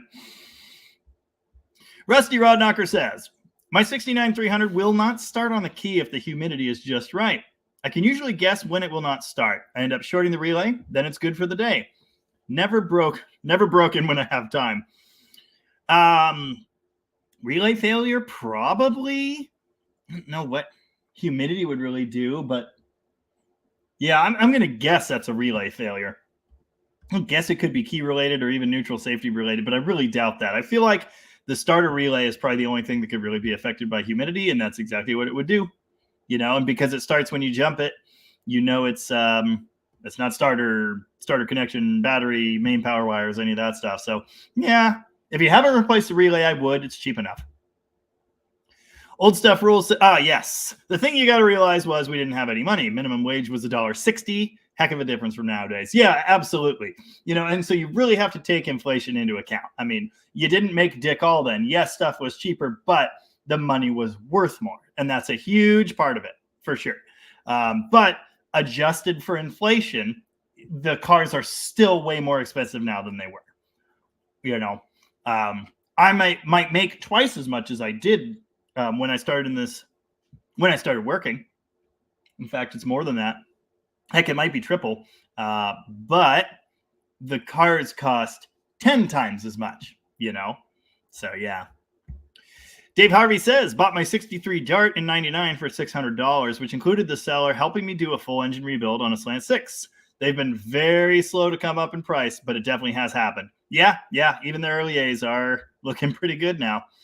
When I started in this hobby, I remember, again, you could go get a run-of-the-mill A body under $1,000, not a problem. Oh, Uncle Tony himself is here, and he says the starting problem could be related to malicious elves.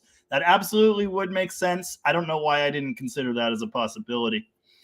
Anyway, I remember when I started in the hobby, 340 A body was like, that was kind of my dream. Like, man, if I could get a 340 swinger, that would be so cool.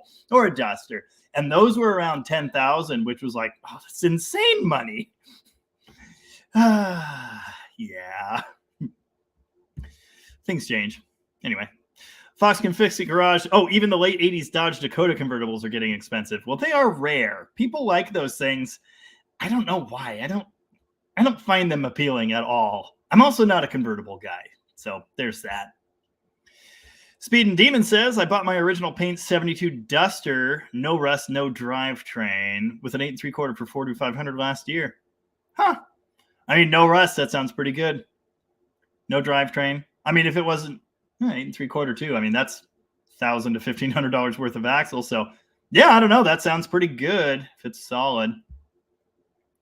I got so excited.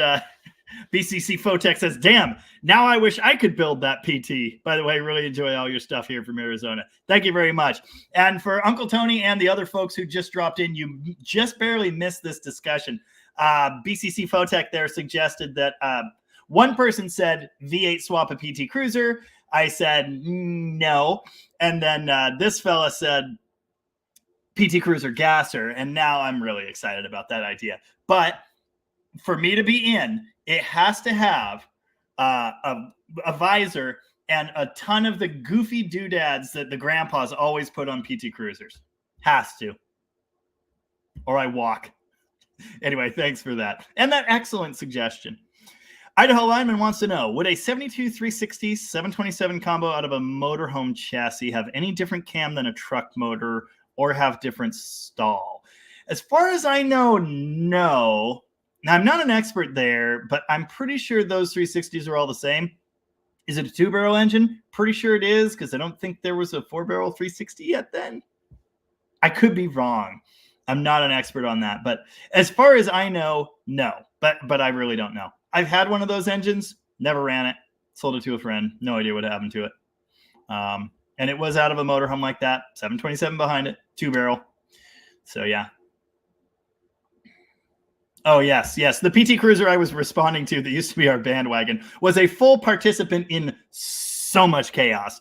Yeah, the statute of limitations is up. So we used to drive around in that car and just do all kinds of dumb things. Just harmless fun. Like, oh, there's a construction zone and they have a temporary stop sign set up. So we're going to go ahead and liberate that and set it up in the middle of the main highway. Allegedly. Robert Hill says, hi, Jamie. Is this PT Cruiser night? I hope to hell not. I hope not, too. I don't want to be a party to PT Cruiser night. Uncle Tony can see that. Kinda. Okay, cam in the motorhome engine, Tony says, cam is the same. Converter is slightly looser, but not enough to really notice. And that makes sense to me. Again, don't know, but that sounds right. Avon says, I have very fond memories of shoving 9 people into that cruiser so we could all go to Pizza Hut. It said shaving. Shoving also. Yeah. Good times. I think, many of us around here will have a story of that particular PT Cruiser. One time, so the family, the Melhoffs that had that PT Cruiser, the red one that I'm talking about was the very first PT Cruiser sold on the harbor. It was the first one, very first one. Their neighbors bought a red PT Cruiser identical to it. And though the Melhoff one is long gone, the neighbors still have theirs. Maybe they're just going to hang on to it long enough until it's a classic. Anyway, so the Melhoffs later got a second one that was a little fancier, and it was a wood-sided sunroof, all of that. And I distinctly remember Mr. Melhoff running into Mrs. Melhoff, one PT Cruiser into the other PT Cruiser, just a playful, light, low-speed crash at a stoplight once. Good times. Kim Daniels says, I got a 344 speed for $300, 70 Dodge Challenger RT 383 4-speed free. Well, that sounds awesome. I'd like to have those things for free. Fox Can Fix It Garage says, custom business coupe metal roof for the convertible two-door PT Cruiser gasser. Yep. Yeah, Robert Hill also said, convertible PT fake wood. Yeah. All right. Are the convertibles actually desirable? I feel like they are. Good times. Good times. Welcome, everybody jumping in. Really appreciate that. 121 of you out there. If you haven't hit like on the stream, you should do that because it does stuff.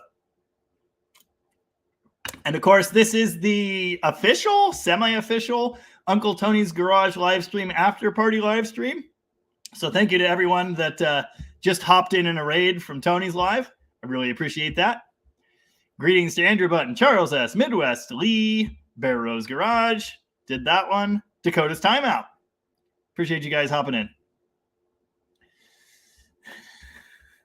Welcome, Raiders. Crashes Roadrunner Garage, also here, in sunglasses. Jonathan Jesh says, hello, Jamie and everybody in Dead Dodge Garage land, from Josh, Southwest North Dakota.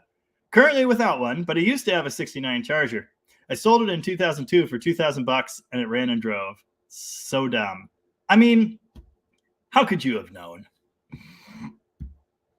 Mexican Spec says, hey, Jamie, can I call you Jamie? Oh, we had a really dumb joke we were doing for a long time. What was it?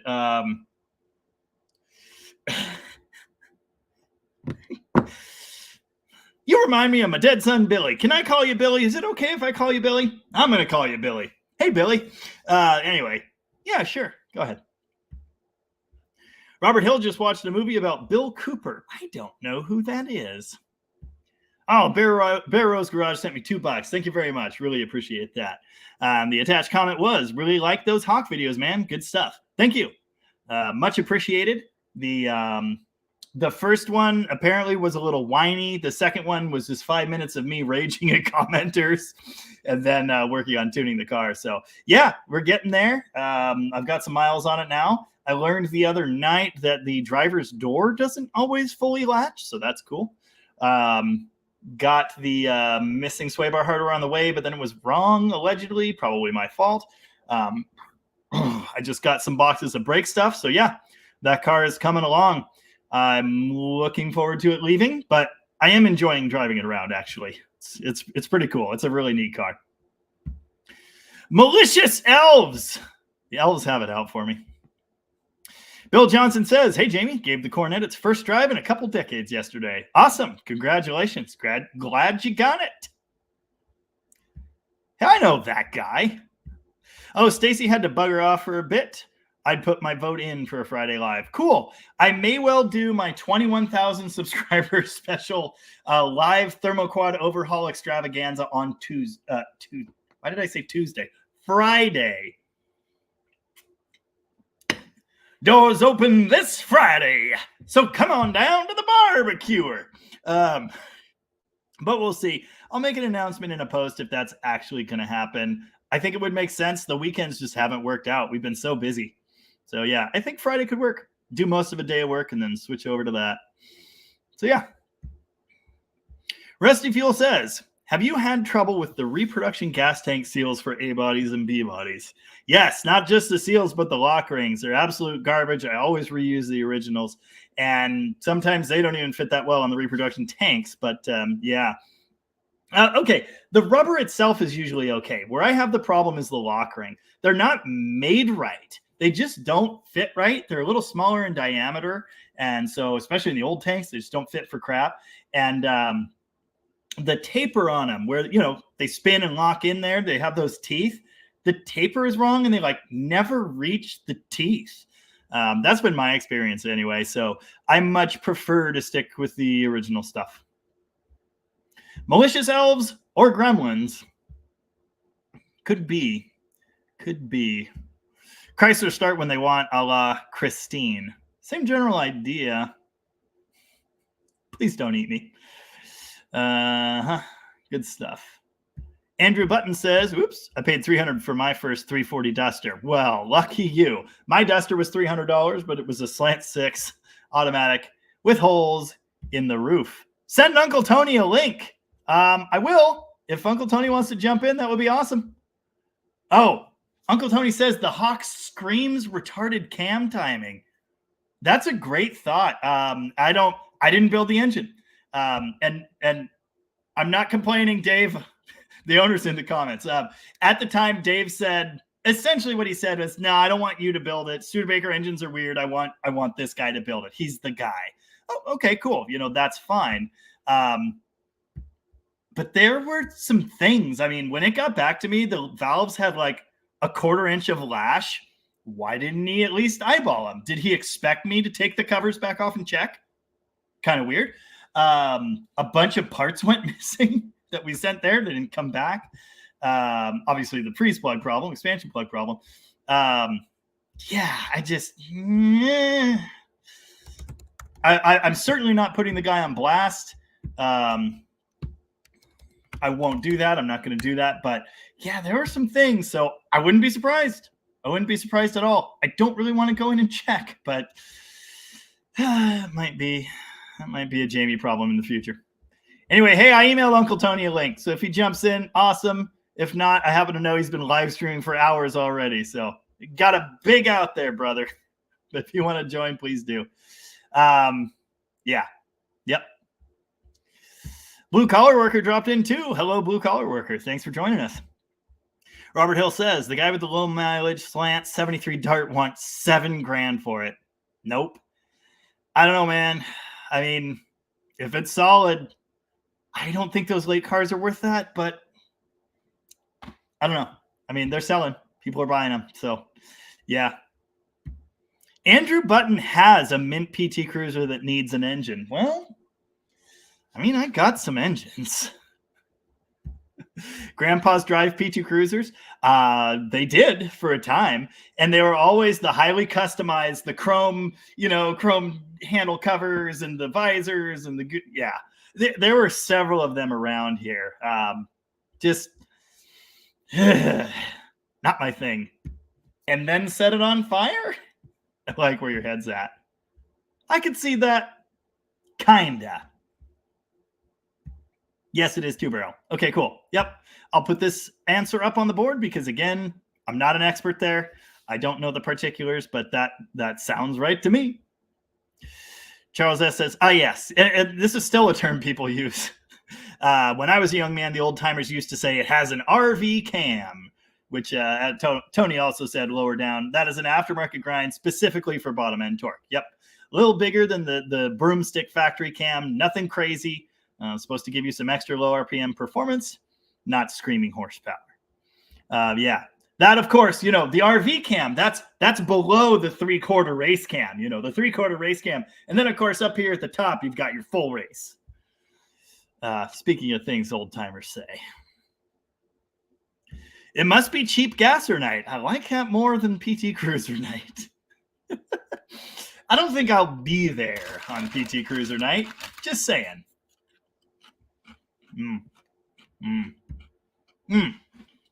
My sister said, we did more of those dumb things in the Suburban? Whatever it was Ian drove back then. The one you got T-boned in. I have to correct the record on that. It was a Jeep Grand Cherokee. We did all kinds of dumb things in that thing, like going down the highway and flapping the doors open. Oh my God, guys, our man is in the green room right now. I'll bring him in just a second. Tony, did you close your video stream this time? You might want to make sure you do that. Last time we had a horrible echo problem. Anyway, we used to flop the doors open on the highway in that Jeep. We'd air horn people. We were just complete dicks. But we didn't get T-boned. He T-boned a nurse in that car. I was just in the car when he did it. All right, folks. The comments are definitely going to slow down for a little bit. I'm going to bring in a guest. Uncle Tony. I can't hear you. Hold on. Hold on. Wait, what's up? I can't hear a damn thing. Hold on. Can anyone hear Uncle Tony? You? There you it was on my end. It was on my end. No. Yep. My All headphones. right, but wait, no, I've got echoes No, going on. I got to no. figure out what to do with this. Oh yeah, you got Wait. you got to close the video tab. I got to close the video tab. Yeah, tab video is still playing in the background. No. Okay, did I? I don't know. Oh, wait. Is this it? I don't know. Is it? There we go. All All right. right. Yes. Fixed. Technology. We've overcome. You did it. You didn't even need Cat's help on that one. Pat yourself on the back. Hey, Tony, what's up? Dude, that hawk. Yeah. Okay, Yeah. retarded cam timing. I Really? know the set. Yeah, I'm watching the video. I'm like, because as soon as I seen you, you had to crank crazy amounts of advance into it to get it to respond, and even Yes. then, it was still like, It's lazy. retarded cam timing. And it may not be the guy's fault who put it together if he Might just be- went by he- marks. Might I not have had- agreed it. I had one from Comp Cams.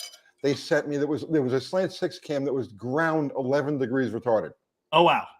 It was I stuffed it in. I was like, okay, just dot to dot. We're not gonna go crazy with this thing, Yeah. and couldn't get this car to run like you Yeah. couldn't drop it out of a tree and make it. And it turned out I checked the timing and it was 11 degrees retarded. Wow. Man, I have always been the just stab it in dot to dot guy. I've always had good results. I recently finally got a degree wheel. I degreed a purple shaft. It was perfect. My first time out, it's perfect. Did you ever see the videos I did on degreeing without a degree wheel? Yeah. It's been a long time though. Yeah, that's that. I mean, that's the way. That's the Keith Black method.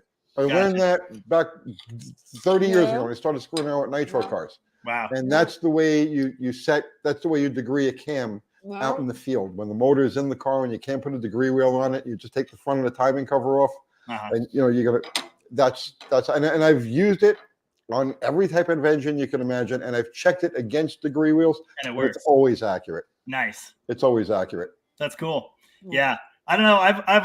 I have gotten away with so much the whole time I've been building these things, and dude, never. I'm always just dot to dot. It's fine. It's never been a problem. So yeah. It's never a problem until it is a problem. Yeah. That's everything is like that. I tell you what, I am happy to actually have the right tool and understand how to do it properly. That's nice, learning's great. But yeah. Anyway, I remembered something. Last time you were on, I couldn't remember what your first video I saw what it was. And I actually came to you a little bit later than I thought. It was Understanding the Slant 6. Okay. Understanding the Slant 6 popped up in my stream. I think I've watched that video 6 times. Like, it was just amazing. Yeah. And It was good. it was great. It was That's great. I think that was it. I think I was hooked from that point, because it's like, who else has a half-hour, video actually explaining how the Slant 6 works, like the strange intricacies. It's an odd engine, and I still think it's like, well, I mean, it's not an extraordinary engine. It really isn't, right? It's extraordinary to us Chrysler people because it's such a. But the thing about it is there are so many little weird idiosyncrasies with it and oddities that I figured it deserved a video, especially with the intake manifold and how they designed, like the intent behind all of that, and it works.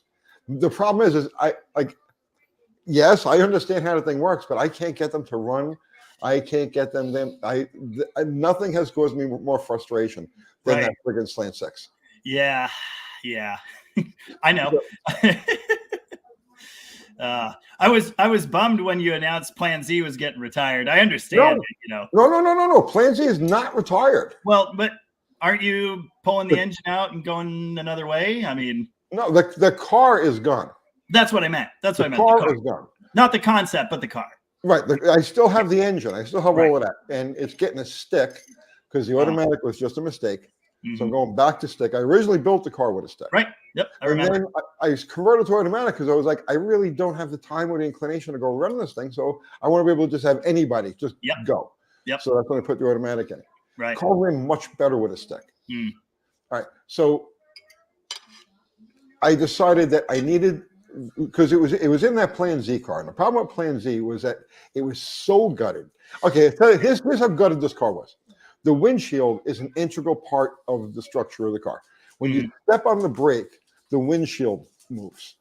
Okay? It's a go-kart. And the problem with this now is that for me to just do even the most minor screwing around with it, I have to take it to a track. Yeah, right. So I said, this is no good, right? So the Belvedere that I'm putting the propane motor in, well, the slant is going to go in that. With right. The stick. Yep. Right. Yep. So I haven't given up on Plan Z. On the slant, that body is gone. Just on that dart, yeah. Right. Yeah. And nothing's lighter than a hole. I like to drill them in everything. Yeah.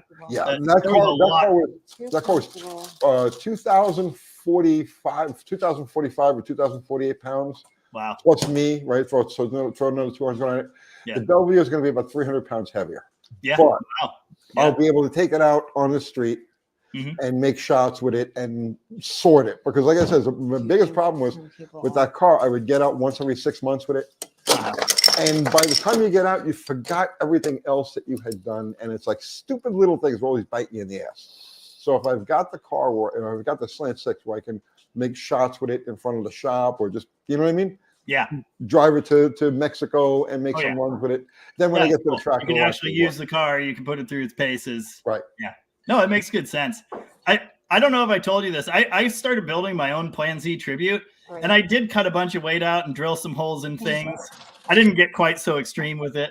I had a 360 in it with a tunnel ram, and the farthest I ever got with it, I had it running, and I tried to do some little test hits on the street, and it all I remember is it wouldn't really launch very hard, and it just shoved through the front brakes because there's no weight, and the back brakes didn't. Yeah. I told the story a couple of times on my channel, but I was a kid. I was about 20 years old.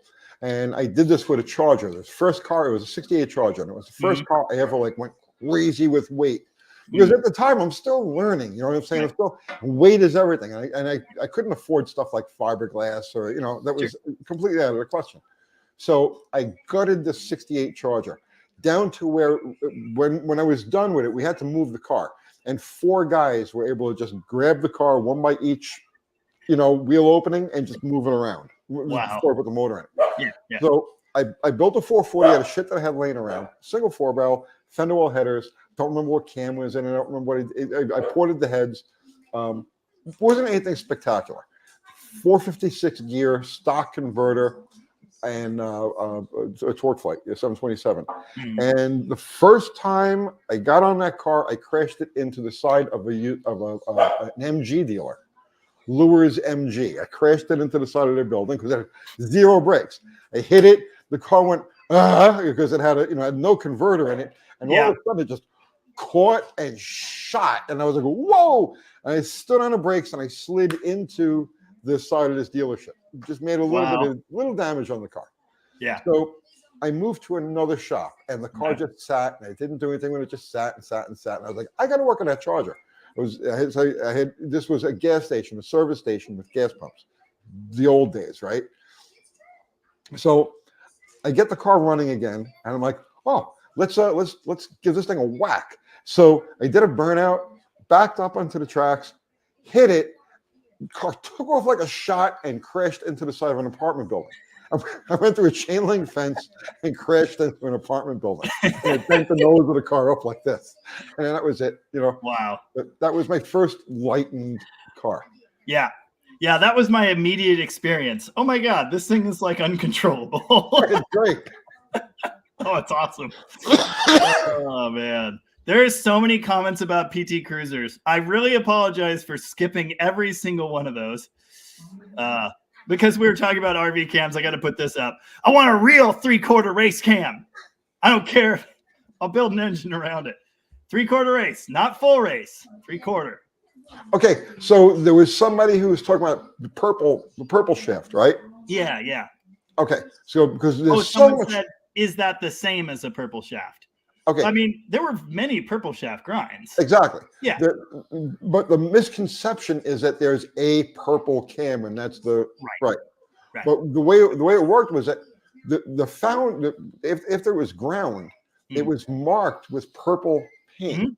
And it was to distinguish it from a standard cam real quick, eyeballing it before they boxed them. So all of the Chrysler cams that were sold to all of the aftermarket, like the direct connection camshafts, were all purple. And so it was whatever grind it was, purple shaft. Right. So it was the street Hemi grind purple shaft. It was the 509. It was a purple shaft. The 528 was a purple shaft. I installed the 520 is the one I have in my the fucking car I have. I don't know. The one with the front axle. Slaghammer. Oh, Slaghammer. Yeah. That thing's awesome. So yeah, that's the old 528 direct connection cam. Nice. Yeah, cool. I've recently installed one in a well, actually, I hopped in one of your Wednesday lives. I think it was when I was putting it together. It's an original Daytona engine, and we put a purple shaft in that. Super mild grind, like close to the factory HP grind. Probably the street Hemi. It might be. I don't remember. 284, 471. I don't remember. But there was a list. There was a list of the different part numbers, the different grinds that they had in the box, which I thought was really cool. All the different part numbers for those. Back in the day, the 509 was the cam. That's the one. Yep. You know, it's so mild by today's standards. I know. I remember hearing about the 509. It's like, wow, that's huge. Yep. And then, oh my God, compared to what they run now, I mean, Jesus. I have a blown up 440. It's 60 over 68 HP motor. It ran on nitrous in Mexico for years and years. And it finally spun a rod, just destroyed itself into pieces, kind of damaged the block a little bit, but I'm going to save it. Number 6? I'm not sure. I don't remember if it's in the middle, but I don't remember if it's 5.6 or 3.4. It's always 6. Is it? Is that the oil splashing thing, or why? No, that's where the cam feed is. Oh, okay. Okay. So number 6 always runs at a slight volume deficit to the others. Gotcha. So if you have any like oil pan splash or anything like that, number 6 is always the one that. Gotcha. I bet it is. I have the crank. I have everything. I have 2 rods that are just twisted up and destroyed beyond recognition. Nice. Which I love. But anyway, it's important that engine, the sound of that engine, and the 509 purple shaft are like what got me into Mopar and hot rodding and cars at all. Like that's back away. I always keep my souvenirs too. Okay. I don't know why. We can hear Kathy super well. Hey. Oh, you can hear her outside? Yeah. Is your mic out there on or something? She might be wearing a mic. She might be wearing a mic. We can hear Kathy really well. Oh, hang on a second. Let me tell her. Right here. Yeah, you do that. I'll hit a couple Hey, comments. Kat, he's doing that. Are you wearing a mic? What? Are you wearing a mic? Yeah, what? Because they can hear you. Are you serious? Yeah. Say hi to the Den Dodge Garage guys. What's up, everybody? Hi, Kat. All right, puppies. Come on, you got to get out of here. Good stuff.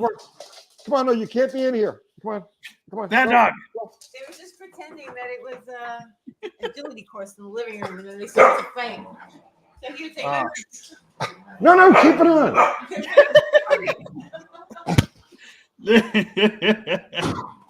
That's funny. Oh, that's awesome. My friend Bell James, who's always at our lives, he's in Oklahoma, and he says, Uncle Tony, Dead Dodge Garage collaboration PT Gasser. I'm down. It sounds awesome, but we're like 15 states away. I know, right? You're way to hell. Dude, I know. Everyone's like, are you going to go to Power Tour? Are you going to go to McCacken? Are you going to go to Mopars in the Park? Are you going to do this year? And it's like, dude, it's like, or are you going to go to, this event or this? And it's like, all of these things are 3,000 miles from me. Like, none of the car world stuff happens here. It's all over where you're at. No, but even like the zip tie, the duct tape drags, you can't even really get to that. I know. You know what I mean? It's West Coast friendly, except for where you are. It's like, oh yeah, like someone just asked about Power Tour West. McLovin Garage was asking me if I wanted to do that. Well, I'd love to, but like it starts over 1,000 miles from here. So like any event like that involves me driving and then doing the event and then driving home, and it's like, yeah. How far are you from Puyallup? Puyallup? Puyallup. Hour 40. Oh, okay. Or We hour- got less than booked into there. I guess it was, oh God, this is like 30 years ago. We got booked into there. One of the fuel cars was supposed to run Boise, Idaho one weekend, and then the following weekend was going to be there in Washington. And SIR probably. We ended up blowing everything up before Nice. before we actually got out there. I assume that was SIR. Or was it called something else? Pacific Raceways? Hold I just remember pulley up, or whatever it was. There's a and lot having of to call them and tell them, no, we blew everything up. We can't nice. I've been to that track once. I didn't know anything about cars then. I actually played a show in the pits like a long time ago. But I have a picture of my Demon. Its first drag racing event was there in 1972, and I have a picture of it. Kind of cool. Good stuff. Yeah, I don't know. I mean, man, it would be so cool to do a project together, but like, how would you do that? Like, ship it back and forth 8 times? Well, one of us would have to take one aspect of the car, and the other would take the other aspect of the car, and we can combine them. Like, you could do the motor, and I could build the the stick an axle under it, under a PT Cruiser. Yeah, I feel like doing a chassis and just cutting the whole floor out is probably the quickest. I mean, basically what you did for Slaghammer, same idea. Dude, it worked out so well. Yeah. And the thing about that car was I finally ran it on an actual drag strip because the one we usually hit, it's narrow, it's uphill, it's like it's a crazy little track. And the very first time I ever ran there, it was with a friend of mine's car, and I almost crashed out in the lights. No, seriously, it was a crazy theme here. Yeah. So I had a friend of mine. He had a chassis car, a Daytona, and it was doing weird stuff for him. And I went up there one night with him, and he says, "Make a lap with this car and tell me what you think." I'm like, "Okay, sure." So I got in it and did a burnout, staged it. Car felt a little weird as I was staging it, but I didn't really think anything of it. I went, and the car felt like it was holding back, felt a little weird. I get up to the stripe. I'm like, okay, and I go to hit the brake, and the car goes wing like this. Next thing I know, I'm sideways on this track that's as wide as this car is. Oh, how I didn't dance with the guardrail, I have no idea. It was pure luck. Pure luck. There's no skill involved in it. But it was like I got back to the pits, and I was like, you got a stuck brake caliper. Oh, wow. Oh, good stuff. Hey, I got a super chat from Rusty Fuel, so I'll go ahead and shout him out. Thank you for that. Couple bucks. I promise to spend it on alcohol. There you go. I'm not a heavy drinker, but I do use this as an excuse every week. How does Dynamat improve noise in an A-body? Man, it can't hurt. I have never Dynamated one. The Hemi-Swap Challenger with the 392 and the 6-speed that I finished 2 months ago now, maybe. It was fully Dynamated, and it was nice enough inside, but you could still hear the exhaust, full 3-inch exhaust. I never A-beat it. I can't really tell you what it does. I'm sure it helps over what's there from the factory, but yeah, I don't know. Yeah, I've never. Right. I've always gone out of my way to take stuff out. Right. Really, Yeah. Although as I'm getting older, I'm starting to appreciate things like carpet. You know what I mean? It's like wow, carpet. I hit that phase a few years ago where all of a sudden I kind of like, carpet's nice, full exhaust that goes out the back. That's nice. Dude, I didn't even own a muffler until I was like 22. I just mentioned earlier. So that my Plan Z Tribute lightened 360 powered thing. Oh, yeah. I bought that car for. I was complaining about it earlier in this live. It was one of my first cheap and cheerful A bodies. I paid $900 for it in 2009, and I was like, I got ripped off. This isn't worth $900? But I drove it home 30 miles. It was a great car. I sawzalled the muffler off pretty quick. Slant 6 straight pipe noises. Great. Just broken tractor or whatever. Yeah. But yeah, I mean, it didn't have carpet. No, definitely didn't have carpet. Primer gray, straight pipe, stereo at 11 all the time, speeding everywhere. That was me at 19. But yeah, I've gotten into mufflers in recent years. My Barracuda was the last thing I had that was truly loud. 3-inch side exit. No, not good. Bottle Rocket's going to go on another diet. Yeah. Yeah. The last weigh-in was 2,944 pounds. Mm-hmm. So where do you have weight to still take off while staying within that stated goal of whole car that drives, whole interior, and all that? What do you have left? I'm not really sure, but I can't rest until it's 28. It's got to be sub 2,900 pounds. I'll probably see the motor that's in there. What happened was I didn't take it apart. I didn't do anything to it because I was supposed to rematch Andy. Gotcha. But that never materialized. So now the year is over, and it's like I'm moving to a new shop. But once I get into the new shop, the next motor is going to go in the car. So I'll probably look to save the motor because I didn't take any weight at all off of the engine that's currently in there. Gotcha. So I could probably get 15 pounds out of the block. I could probably get 5 pounds out of the heads. Lighter valve covers. I'm sure there's ways I can find to lose weight off of the engine. But yeah, I was thinking about that actually right before we went live on my channel. Because I know you've done a couple rounds on it, and like, yeah, I don't know. I mean, again, just trying to keep the whole, the whole interior, the whole it's a whole car, that motif. It's like, well, what else can you lose? I don't know. It's 800 pounds lighter than I started with. Yeah. Oh but yeah. When you look at it, you'd never know. Yeah. Yeah. Oh, it's cool. It's great. You might notice the missing headlights, but it's Yeah, well. No, I like that a lot. And that was a good lesson too. Just the, weighing all the crap that came off at the undercoating, the mud, that's cool. That's good stuff. Oh, Rocket Tom. He was here with us last time. I didn't, not that I get super starstruck or whatever, but I was so excited to talk to you the last time you were on. I didn't realize how much of a captive audience he was.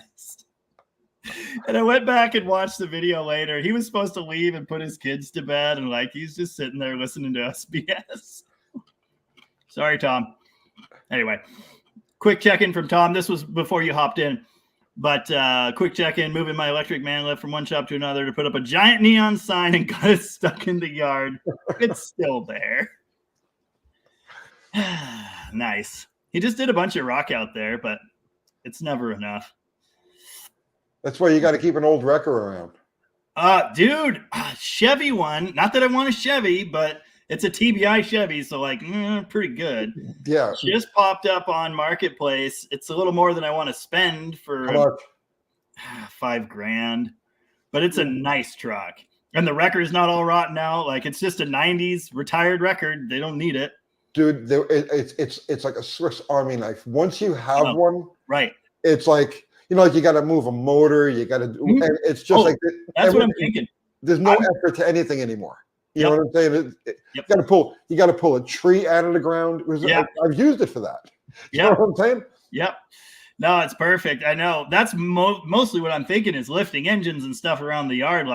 That's what I need. I've been thinking of putting a boom on my old Power Wagon because I could get a tractor, I guess, but damn it, then I got to store a tractor and service a tractor. You know what kind of pain in the ass it is to move a motorcycle, right? With the wrecker, you just put a sling around it, hook it to the hook, up she goes, and then you can't. Yeah. I'm telling you, if you can sling the $5,000, or if you can find a cheaper one, buy it. You will not regret it. The only thing I regret with mine is I've been trying to use it for stuff that it's not intended to be used for. Right.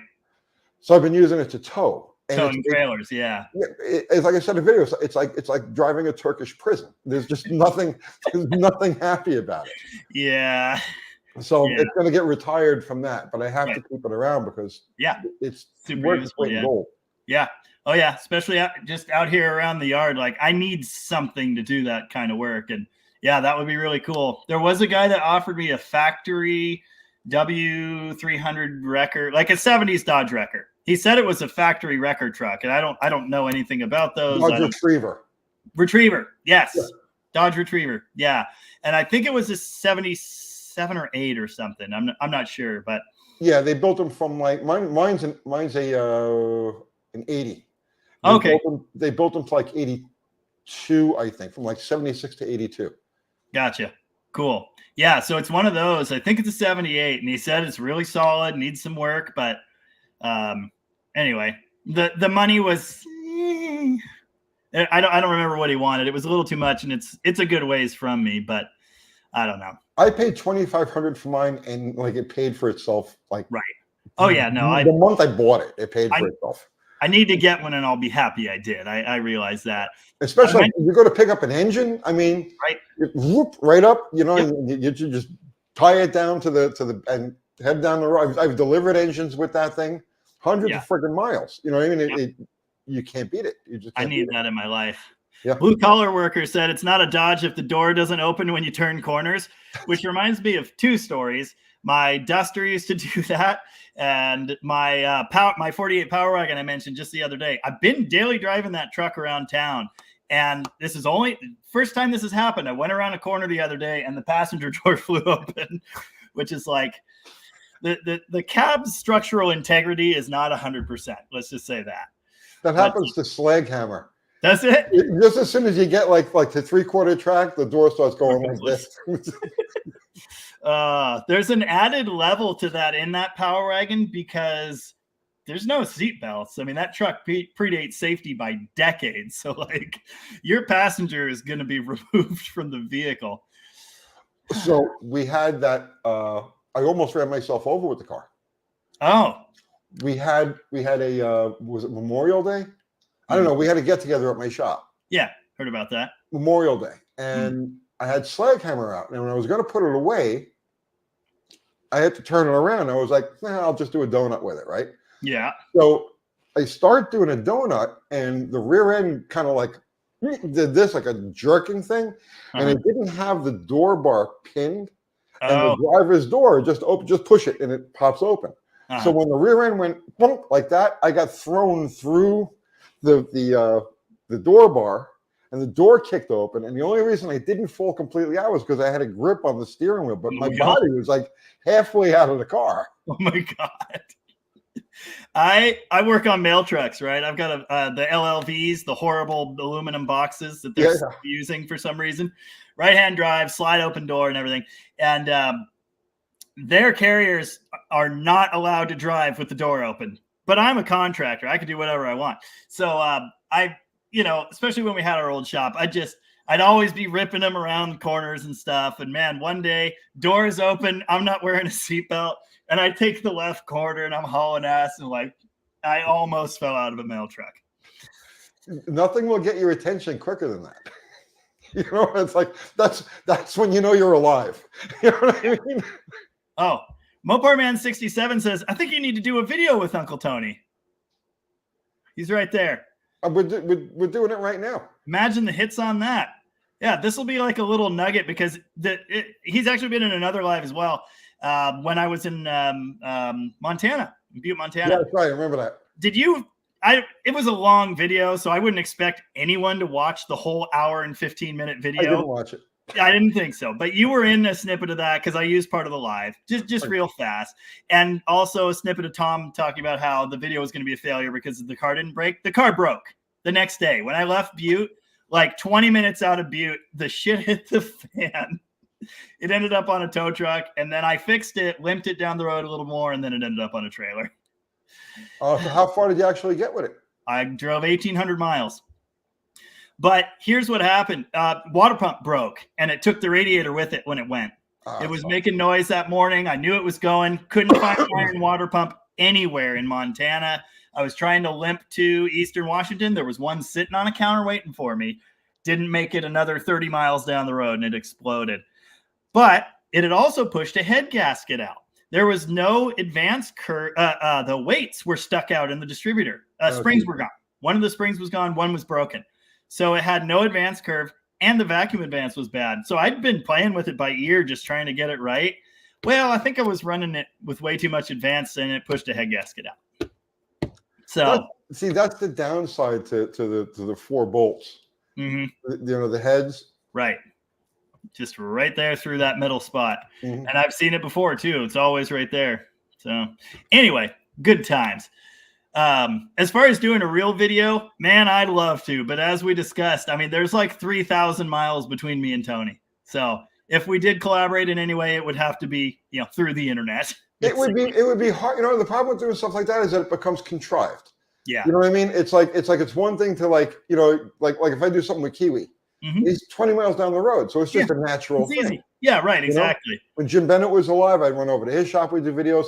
Yeah. But like for he and I to do anything like that, then it just becomes contrived. It's and not kind of weird. practical. It just doesn't Yeah. make sense. So yeah, no, I hope to run into you in real life someday. That'll be awesome. Oh, absolutely, bro. Anytime you come in this way, you crash at my place. My home is your home. You can pet my dogs, eat my food. You're more than welcome here. Sounds great. I don't think you'll end up in the wet part of the country anytime soon. But Yeah. yeah. No, we were just talking about that in my life. My traveling days, I got it all out of my system when I was in my 20s and my 30s, and Yeah. 40s. Right. And I want to sit here and watch you guys. Yeah. Go all over the country. You know what I mean? And Well, I'll just I send you get it. good vibes. Sounds about right. Yeah, cool. So anyway, it's not that we're saying that'll never ever happen, but man, it just doesn't really work that way. I do appreciate, I know I've said this before too. I never got to it in the last one, but you've mentioned me on video a couple times, which is just awesome. I really appreciate that. I appreciate the hospitality with my live encroaching on yours a little bit. I like to think of myself here. the after party. Every Sunday night, I mention that you're doing a live. Mm-hmm. Yeah. Because the thing with view duration on a live is that people only hang out for like 20 minutes, 22 minutes, like that. Yep. So great. After you've done hanging out over on my live, go over to Dead Dodge Garage. Yeah. I do the same thing on Wednesday night. Shane Polito has his live on. Oh. So I always tell people, when you're done over here, head over to Shane Polito's. Nice. So yeah, there's no competition, and I've said it before, and you are my favorite channel, as far as that car stuff goes. Cars. Yeah. You know what I mean? Most of these channels I can't watch. Yeah. I don't want to mention names or anything like that, but you know what I'm talking about. I know exactly what you're talking about. It's like chalk. It's like grating. Your fingers dragging on a chalkboard. Yeah. You completely different. You do a fantastic channel, and the thing I said it before. The thing I admire about you is that you have knowledge way beyond your years. It seems that way, doesn't it? You instinctively speak the engineering language of these cars. Yeah. You see what I'm saying? Yeah. Like I know the engineering language because I've spent half a century with them. I was working on them when they were new. You know what I mean? For the most part. Right. You're by my standards, you're a kid. So for you to have the kind of like working intimate knowledge you do of these cars, I find that amazing. Yeah. I mean, there certainly aren't a lot of people my age that have that, and frankly, I've known a lot of older mechanics that don't either. So, not even necessarily with Mopars, but just with classic cars, with anything with a distributor and a carburetor. Like, some people get it and a lot of people don't. So yeah, I feel very lucky in having that. And obviously I appreciate the compliment. Plus you do a good channel. You do a good channel. Yes. You know what I mean? It's like you're not grandstanding. You're not, you know what I mean? You're not following anybody's formula. You march completely to the beat of your own drummer, which is important. You get all of these channels. They're all like copycats. They all take this basic concept of, I'm not even going to say it because it's so cliche. Right. But they take this one basic concept and they build everything around that. And it's like, you're like, fuck that. You know what I mean? Yeah. At least one commenter a long time ago called my channel a pretense-free zone, which I really like. Exactly. Really good. People keep trying to accuse me of being like other car YouTubers I won't mention. Oh, you pointed your finger in the camera. You're just trying to be this other famous car YouTuber. What the hell else am I supposed to do to get your attention? Like, are you part of the club? Like, are you in the loop with all of these people? what club? Well, there you go. Then you're not. Someone recently told me another channel who I think he's a fine guy, Junkyard Digs. Yeah. Someone said that I was, man, it sure seems like you're trying to talk and make your videos just like that guy. I have never watched one of his videos. Not one. So, like, what do you mean? How is that possible? Well, he does good videos, and he's got a girlfriend who has a channel called Junkyard Mook. Mook. I've seen their videos pop up. I might have seen a minute here or there, but let's put it this way: out of all of the people who do that style of video, I think they probably do it the best. Yeah. Right. Gotcha. good, genuine people. I mean, that was the inkling I got. But again, I just never. I might have watched a minute here or there, but certainly not trying to copy someone I don't watch. I don't get it. There's an automotive YouTuber clique. Okay. Right.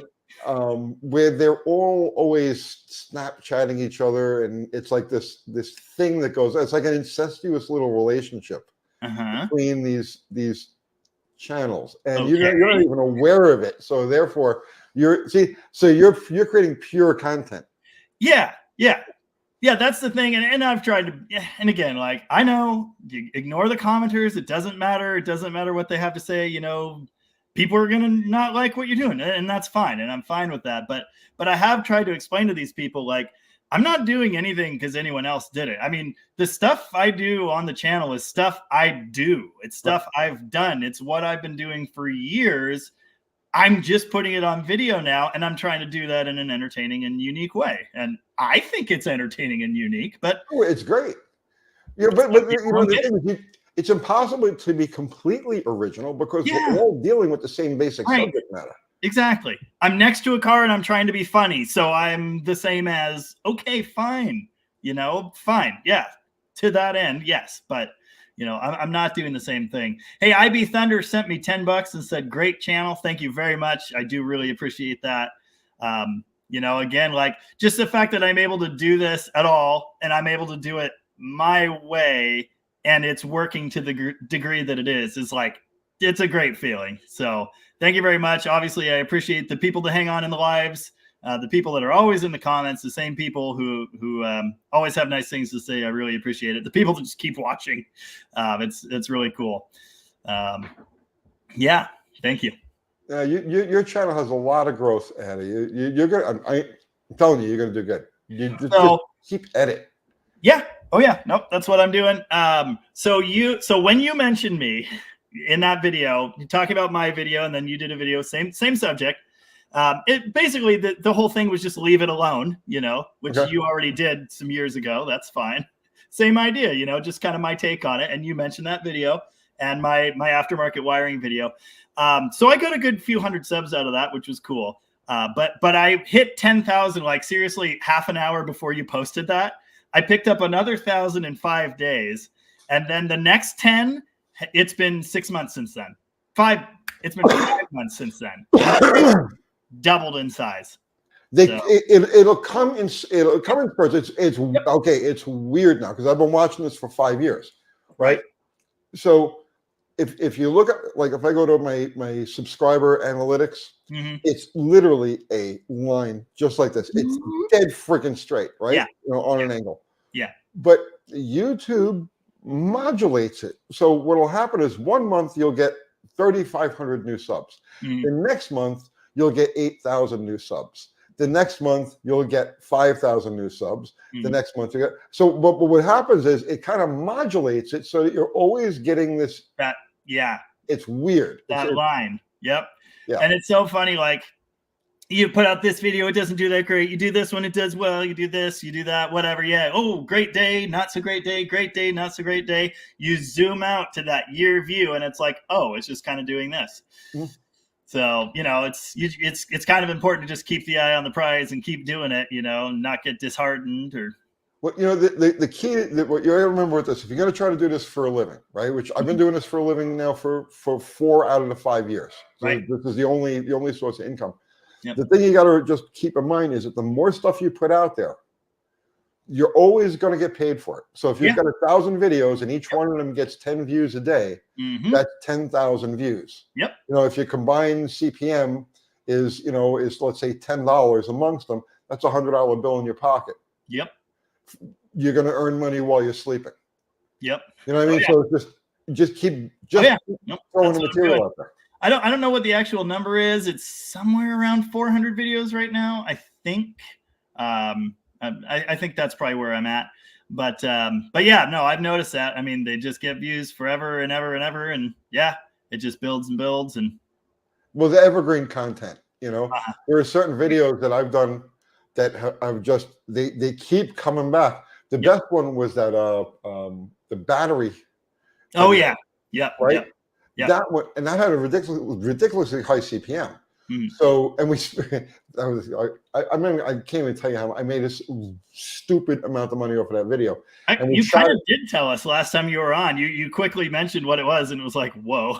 Yeah, 24 grand. Yeah. Right? And we shot that video in like right. half hour. Afterthought, quick video. Yep. Yeah. I got to get a video up today, right? Yep. Because tomorrow the CPM plummets. So we did it on New Year's Day. Oh, I'm sorry, New Year's Eve. Okay. Because the next day starts the next cycle and the CPM gets cut in half. So as a YouTuber right now, you want to blow as much material into the pipeline as possible because the numbers are high right up until New Year's. Gotcha. And then what you would like, if let's say you're going to get like a $25, $30 CPM on a video you put out now, you'll get $8 or $6. You put that same video out in January. Gotcha. So I noticed this last year actually, and I didn't quite nail it down to what it was, but yeah, November and December were like my best months by far, and then it all, and then like this month, last month was my biggest month ever. This month is going to be bigger than that by like a lot. Nice. Yeah. Nice. No, it's cool. It's great. I mean, just take it for granted that every YouTuber in the middle of January or so questions life. It's like we all have an existential crisis in January, even though you know it's coming, right? Even though you know it's going to last until like the end of February, it starts to pick up again. Gotcha. You get to the middle of middle of January, and you see your income is just like, wow, why am I doing this? Wow. You know? But I didn't know that's what it was, but yeah, I saw the same exact thing. You know, last winter was my first being monetized. Obviously, I've only been doing this for just about 2 years, and yeah, wow, that's kind of what happened. I just chalked it up to, I don't know, the holidays are over, people aren't on their tablets as much or whatever. It's the normal cycle. It dives in January, then it dives again in July. Not as bad, but July is the beginning of a fresh cycle, and for some reason, and I don't remember exactly what it was. The answer is there if you go to bother researching it. But yeah, January and July. But January is just devastating because, and especially during an election year. During an election year, the numbers you pick up in November, October, and November are just off the chain. Like it's like stupid money. Huh. Wow. From all that ad money. Yep. Wow.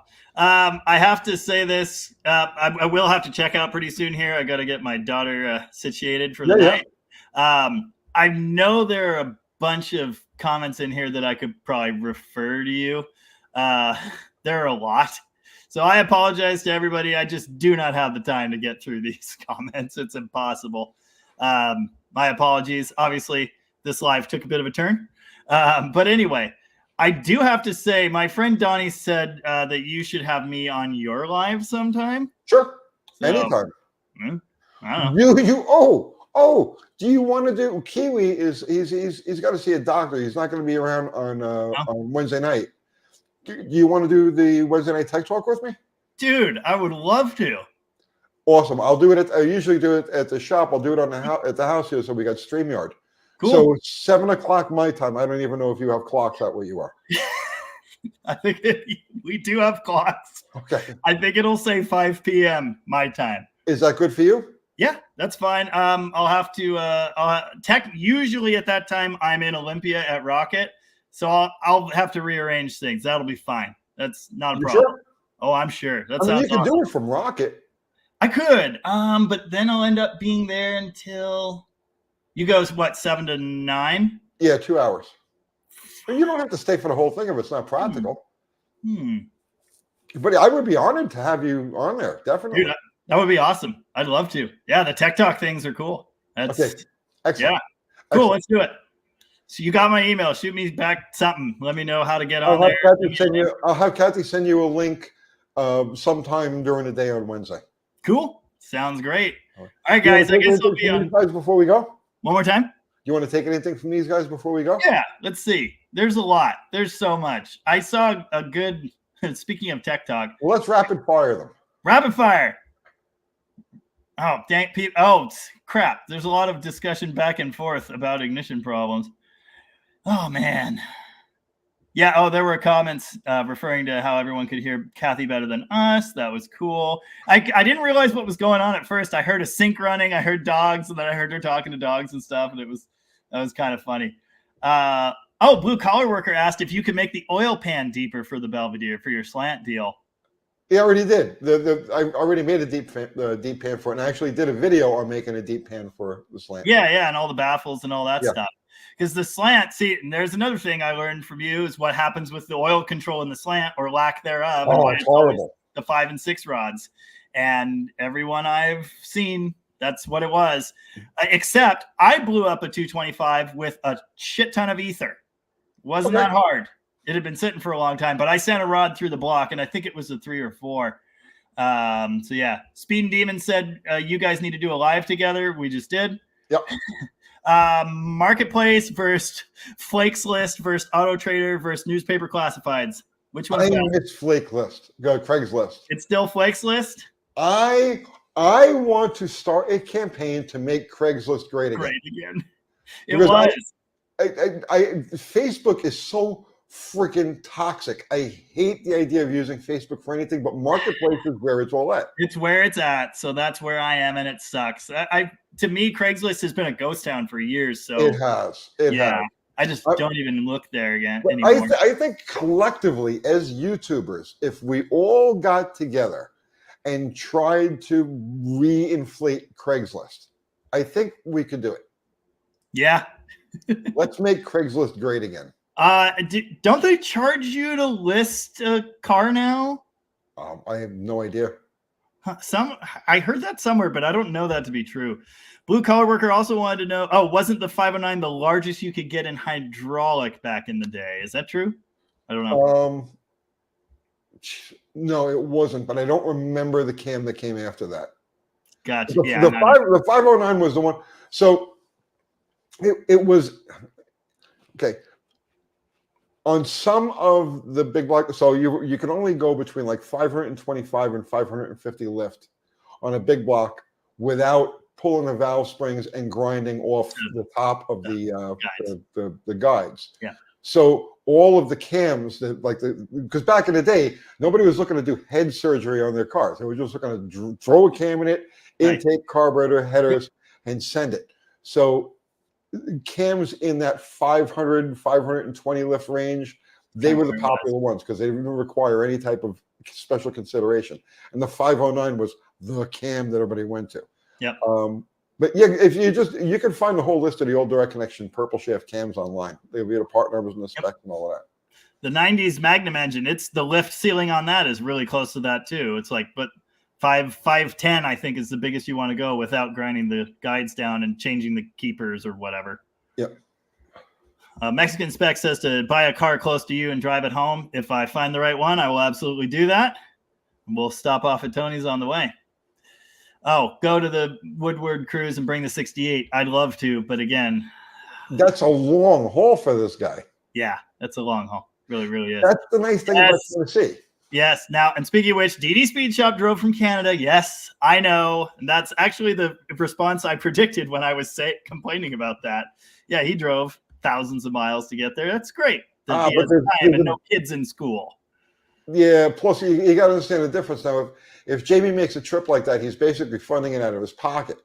When they made the trip from Canada, they have enough viewership and they're going to get enough hits on the video. Yep. That the trip is paid for. And I've said that too. You know, when I'm at the point where there's extra income from this endeavor that covers trips like that, cool, I'll be a lot more excited. Mm-hmm. But like there was that race over there I wanted to go to, and it was thousands of dollars in diesel just to get me there. And that's not even counting whatever I break along the way. So yeah, good stuff.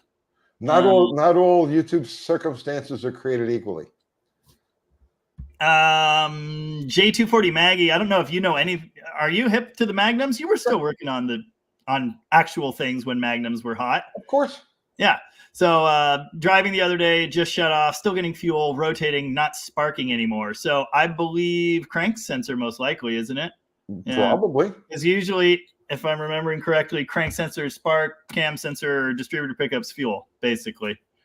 Could be a coil problem, could be all sorts of things, but if you're getting fuel, Sorry, you're getting fuel. You probably mean the pump is priming. Okay. I'm Well, thinking. the pump is prime. The crank sensor, the spark is pulled off the crank sensor. The injection is distributed. The injection is pulled from the cam sensor. Yep. So if you don't have a Noid light, you can use a test light, right? So just pull one of the wires off your injector, bridge it. You're only going to get a 5-volt signal, so the light's going to be very, very dim. So if you get a pulse, then it's not the cam sensor. It's going to be the crank sensor. If you don't get a pulse, then it's the cam sensor. There are other possibilities, but when you say you're still getting fuel, there are so many.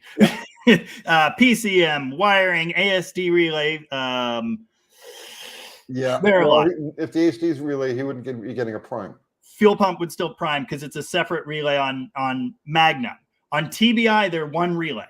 So fuel pump and the ASD relay is fuel pump and ignition. Okay. But on Magnum, there are two separate relays. So the fuel pump relay could still prime with the ASD dead. Okay. They're separate. ASD relay is a possibility too. What year did they start that? I think that started with the Magnum engine, which is 93, 92, 318 and 92, 360 and 93, something I wasn't aware of that. Yeah, they're separate relays. But OBD1, TBI, I know it's just one. Our van is a Magnum swap from TBI, and I just kind of joined the harnesses, and it just had the one relay for the ASD, and the pump was running, so I just left it that way. But yeah, there are two relays on the Magnum systems. As far as I know, that's all Magnum. It might have started with the Ram body in 94. I'm not totally sure. But yeah, ASD relay is definitely a possible, as well as computer. Yeah, and there were other people with responses in the comments, and they brought up some of the other ones. I was just saying there are tons of possibilities. There really are. I mean, there are a lot of checks you would need to do.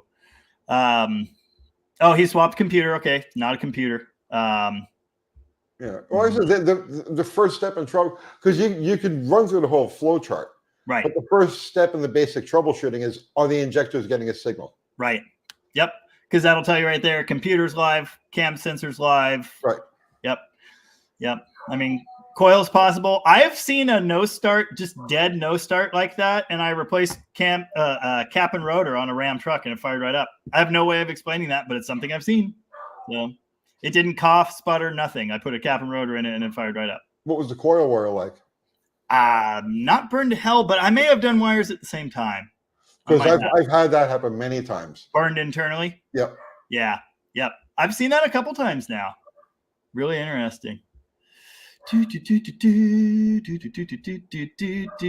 trying to see if there was a good one. Kelly Smith.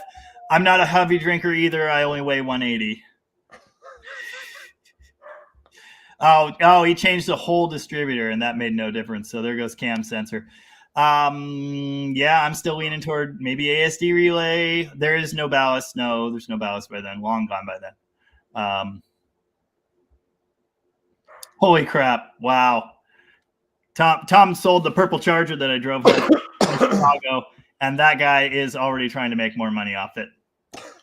Nice. He bought it yesterday. Nice. I hate people. I'm not seeing any other great questions jumping out. I'm sorry, I don't. If I had a test light and like a couple tools and I was standing in front of your Ram truck, I could tell you, but I just... Right. That's the biggest problem, is trying to... You really want to try to help people. They come to these, but there's so many things that you do as a mechanic that are just instinctual. Right. Like, I can tell you all of the steps, but there's... I'm going to explain it to you. I can't tell you what noise it is that I hear that goes, oh, yeah, it's that. Or why I know that, oh, okay, it does this, or the key doesn't do this, but sometimes it does. Or if you wiggle this, this works, or, this means this. And I can't tell you every one of those things. I can't. Right. I can try, but yeah. There's things you just do that are instinctual. And like the thing with that Hawk, I'm telling you, I know the cam is in there retarded, whether it was done deliberately or accidentally.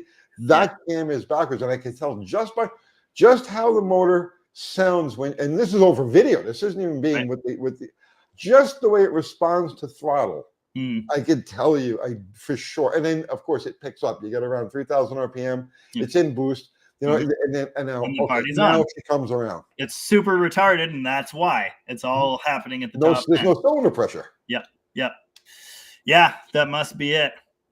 It's definitely a low compression engine, so that's not helping things. It starts low compression, and then it gets a lot lower than the cam when the cam is in 4 or 6 degrees retarded. Mm-hmm.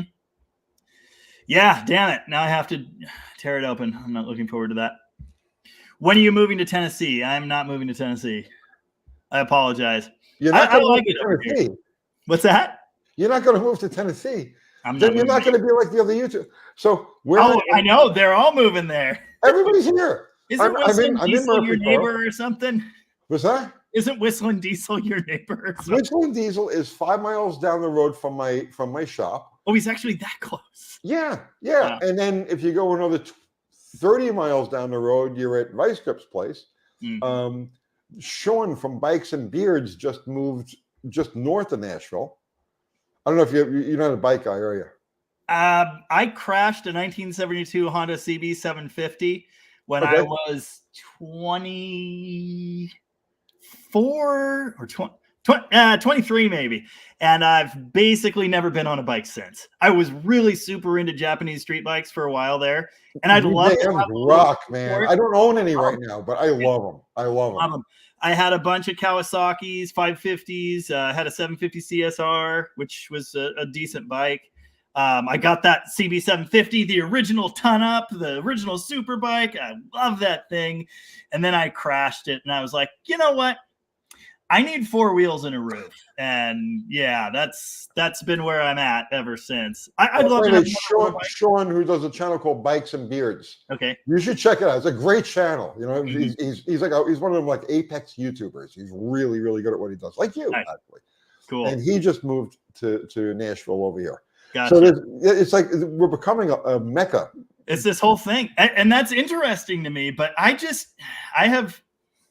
I need to be able to smell the ocean from where I live. I just, it's like in my blood. I've always been here. I like it here. I am in Washington, but I'm in a part of Washington that is not like the other parts of Washington that you hear about so much. I can afford to live here. I like it, so that's where I'm at. I'm not planning on leaving. My wife would really like to move to the desert, which is also a tempting idea. But every winter I get that urge. Yeah. Oh, I'm cold where I'm sitting right now. This is my little recording studio office in my house.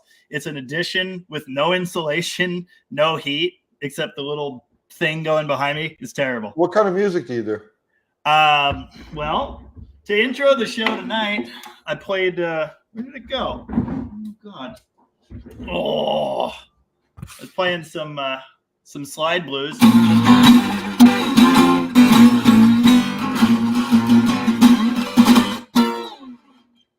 So yeah, blues rock, classic rock type stuff. So we were just talking about this on my live. Really? I have absolutely zero musical talent. I've heard you say that. Right, none, like less than none. But I owned venues, Oh. Right. And I want to start a punk band, but I don't know how to go about doing that. It will be challenging if you can't play an instrument or do vocals of some kind. And I have no desire to learn any of it either. Right. Like none, but I want to have my own punk band.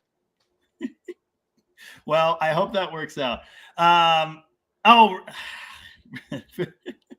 I usually open with a song and close with a song.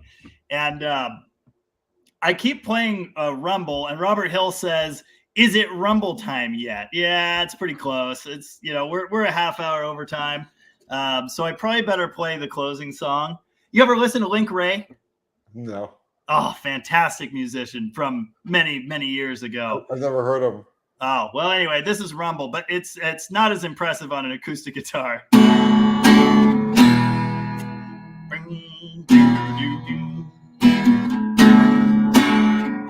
I know that song. Yeah, he was the leather jacket, sunglasses, greased hair. He was this guy. Who's Pete Townsend? I think it's in Pulp Fiction, among other things. Okay. Thanks everybody for hanging out all this time. I really appreciate it. 100 of you, over a half hour of overtime. That's pretty awesome. I Thank apologize. you for having me, for sure. And Oh, absolutely. Anytime you want to jump in, happy to have you. And man, I would love to do your tech talk. That would be so cool. I mean, that'll be excellent. That'll be fun. That'll be all right. So that'll be Wednesday night for you guys on my channel. Every Wednesday night at 7:00, we do 2 hours of live tech talk. So on our Sunday night shows, we try to keep it more social. You know what I mean? Like we don't, Right. I try to avoid the deep car questions and try to just hang Right. out.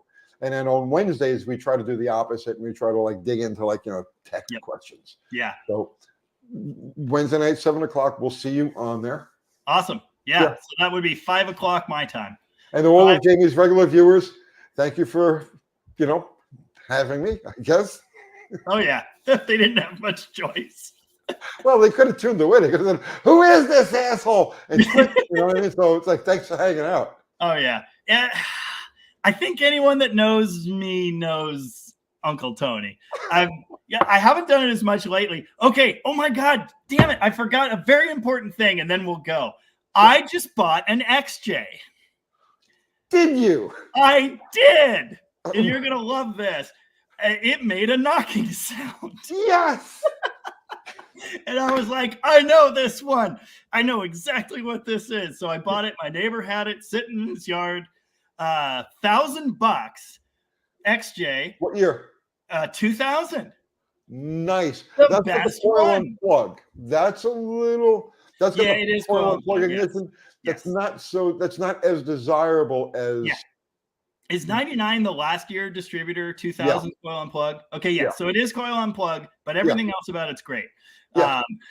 I mean, the coil unplug is okay. It's real XJ aficionados Got to have a distributor. shy Huh? away from the coil unplug because it is trouble prone. Sure. Well, I hear an intermittent miss, so I guess I'm probably going to find out what that's about pretty soon. But it's got a knock. Well, no, it did. It had loose torque converter bolts. There you I go. put it on the lift and fixed it in 10 minutes. Yep.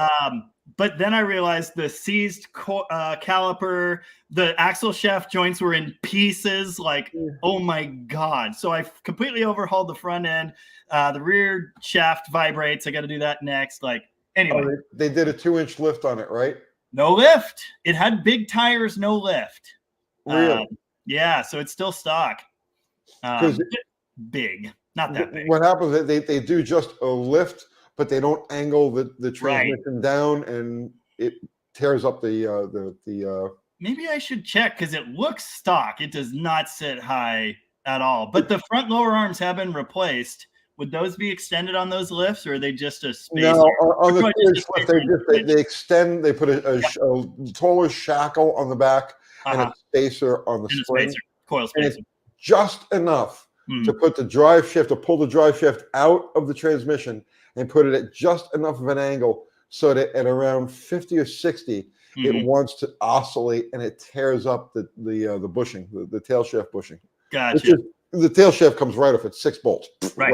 Nothing crazy. Not like the 727 where you got the snap ring to deal with and everything else. This just bolts right off and bolts right on. Nice. That's cool. Yeah. So that, I don't think it's lifted. I think it's stock. This dude was the second owner. He bought it used off a lot like a decade ago. It had I think they're only 31s. They're bigger than stock anyway. And he took them off, but I got those too. I don't think it has. What's that? Do you love it? I love it. My wife and I have wanted an XJ Cherokee forever. I've had 7 ZJs, most of them V8s, and almost all of them free. And we wanted an XJ, and prices are going up and up and up. And it's like, dude, how do I spend $7,000 on a 20-year-old piece of shit 4x4 SUV? How do I do that? So I was so excited to find this one. Nice. Unfortunately, Congratulations. Welcome to the club. Now you're going to have more. I know. I'm going to have 5 of them. I've got 3 now. Right. I'm trying to stop, and I think I need one that's like a real destroyed woods toy that I can. It's so funny. Yeah, right. Well, so here's the thing. This one's from Ohio, and it was parked against a fence. So I was thinking, nice, poofy daily driver for Mrs. Jamie. Right. And then I got it home and I seriously took out the camera, started filming the video, and then noticed in the lens, what's that hole in the rocker? Half of one of the rockers is gone. So this might be a wood story, but we'll see. It's an easy fix. I could do the rocker. The roof rust, not so much. So we'll see where it goes. I'm definitely going to fix it up some, but it's not as nice as I thought. Yeah, I that's the story of my life. But that's the story of buying cars. In fact, that's my video and it's fixing up the Jeep and everything. But the story is, hey, maybe like take the rose-colored glasses off and look at what you're buying. Because I can't tell you how many times I've done that. Like, I get it home and then it's like, oh, okay. Well, listen, the way the prices of those trucks are going, the desirability of them, because people are really catching on to those things now. Right. Right. Anything that's clean is going for a small fortune. It's right now what you just bought is the equivalent of, let's say, buying a 70 Roadrunner in 1983. Right. You know what I'm saying? It's like you're going to get a good deal on it. Yeah. It's going to need some love. It's going to have rust here. It's going to have problems there. But the appreciation curve is really still ahead of that thing. So it's well worth, even if you don't work on it now, just put it on the side. Oh, yeah. It's an investment. Yeah. It's Yeah. an investment. I know. That's why I was actually looking at it on the lift. Like, yeah, I'll make a rocker panel. I can fix that. I could do this. Like, it's worth fixing. But I mean, seriously, we've wanted one for years. So it's just so funny. Oh, okay. But the other part of that story was, so I haven't put out the video yet. It's not done, but I posted it on Instagram and someone on Instagram already has said, are you just trying to be Uncle Tony with the XJs now? I hate that. And that's why you stay away from Instagram and everything else. It's the one place where I just put up pictures and project updates, and I don't have many followers there, but the people that actually want to know what I'm doing every day, they're there. And that's cool. That's fine. Yeah, every time I try to do anything with, I don't even know what accounts we have, right? Kathy, she kept a Facebook thing going. I think she's got an Instagram thing going. And every time I'm like, you know what? I should probably get involved in this stuff. I spend like 5 minutes reading through, and I'm like, and no. You hate it. Yeah, no, this is not for me. Yeah, no, I get it. It's a double-edged sword. All right, you get your family to take care of. Yep. We'll get out of here. I will see you Wednesday for your tech talk. I'll see you Wednesday. Looking forward to that. Really excited. Thanks everybody for hanging out so long. Yeah, thanks everybody. We'll see you in Uncle Tony's live. We'll see you in the comments section, and I will see you next Sunday. Thanks again. All right, Take it easy, and apologies to the commenters. We'll catch you next time.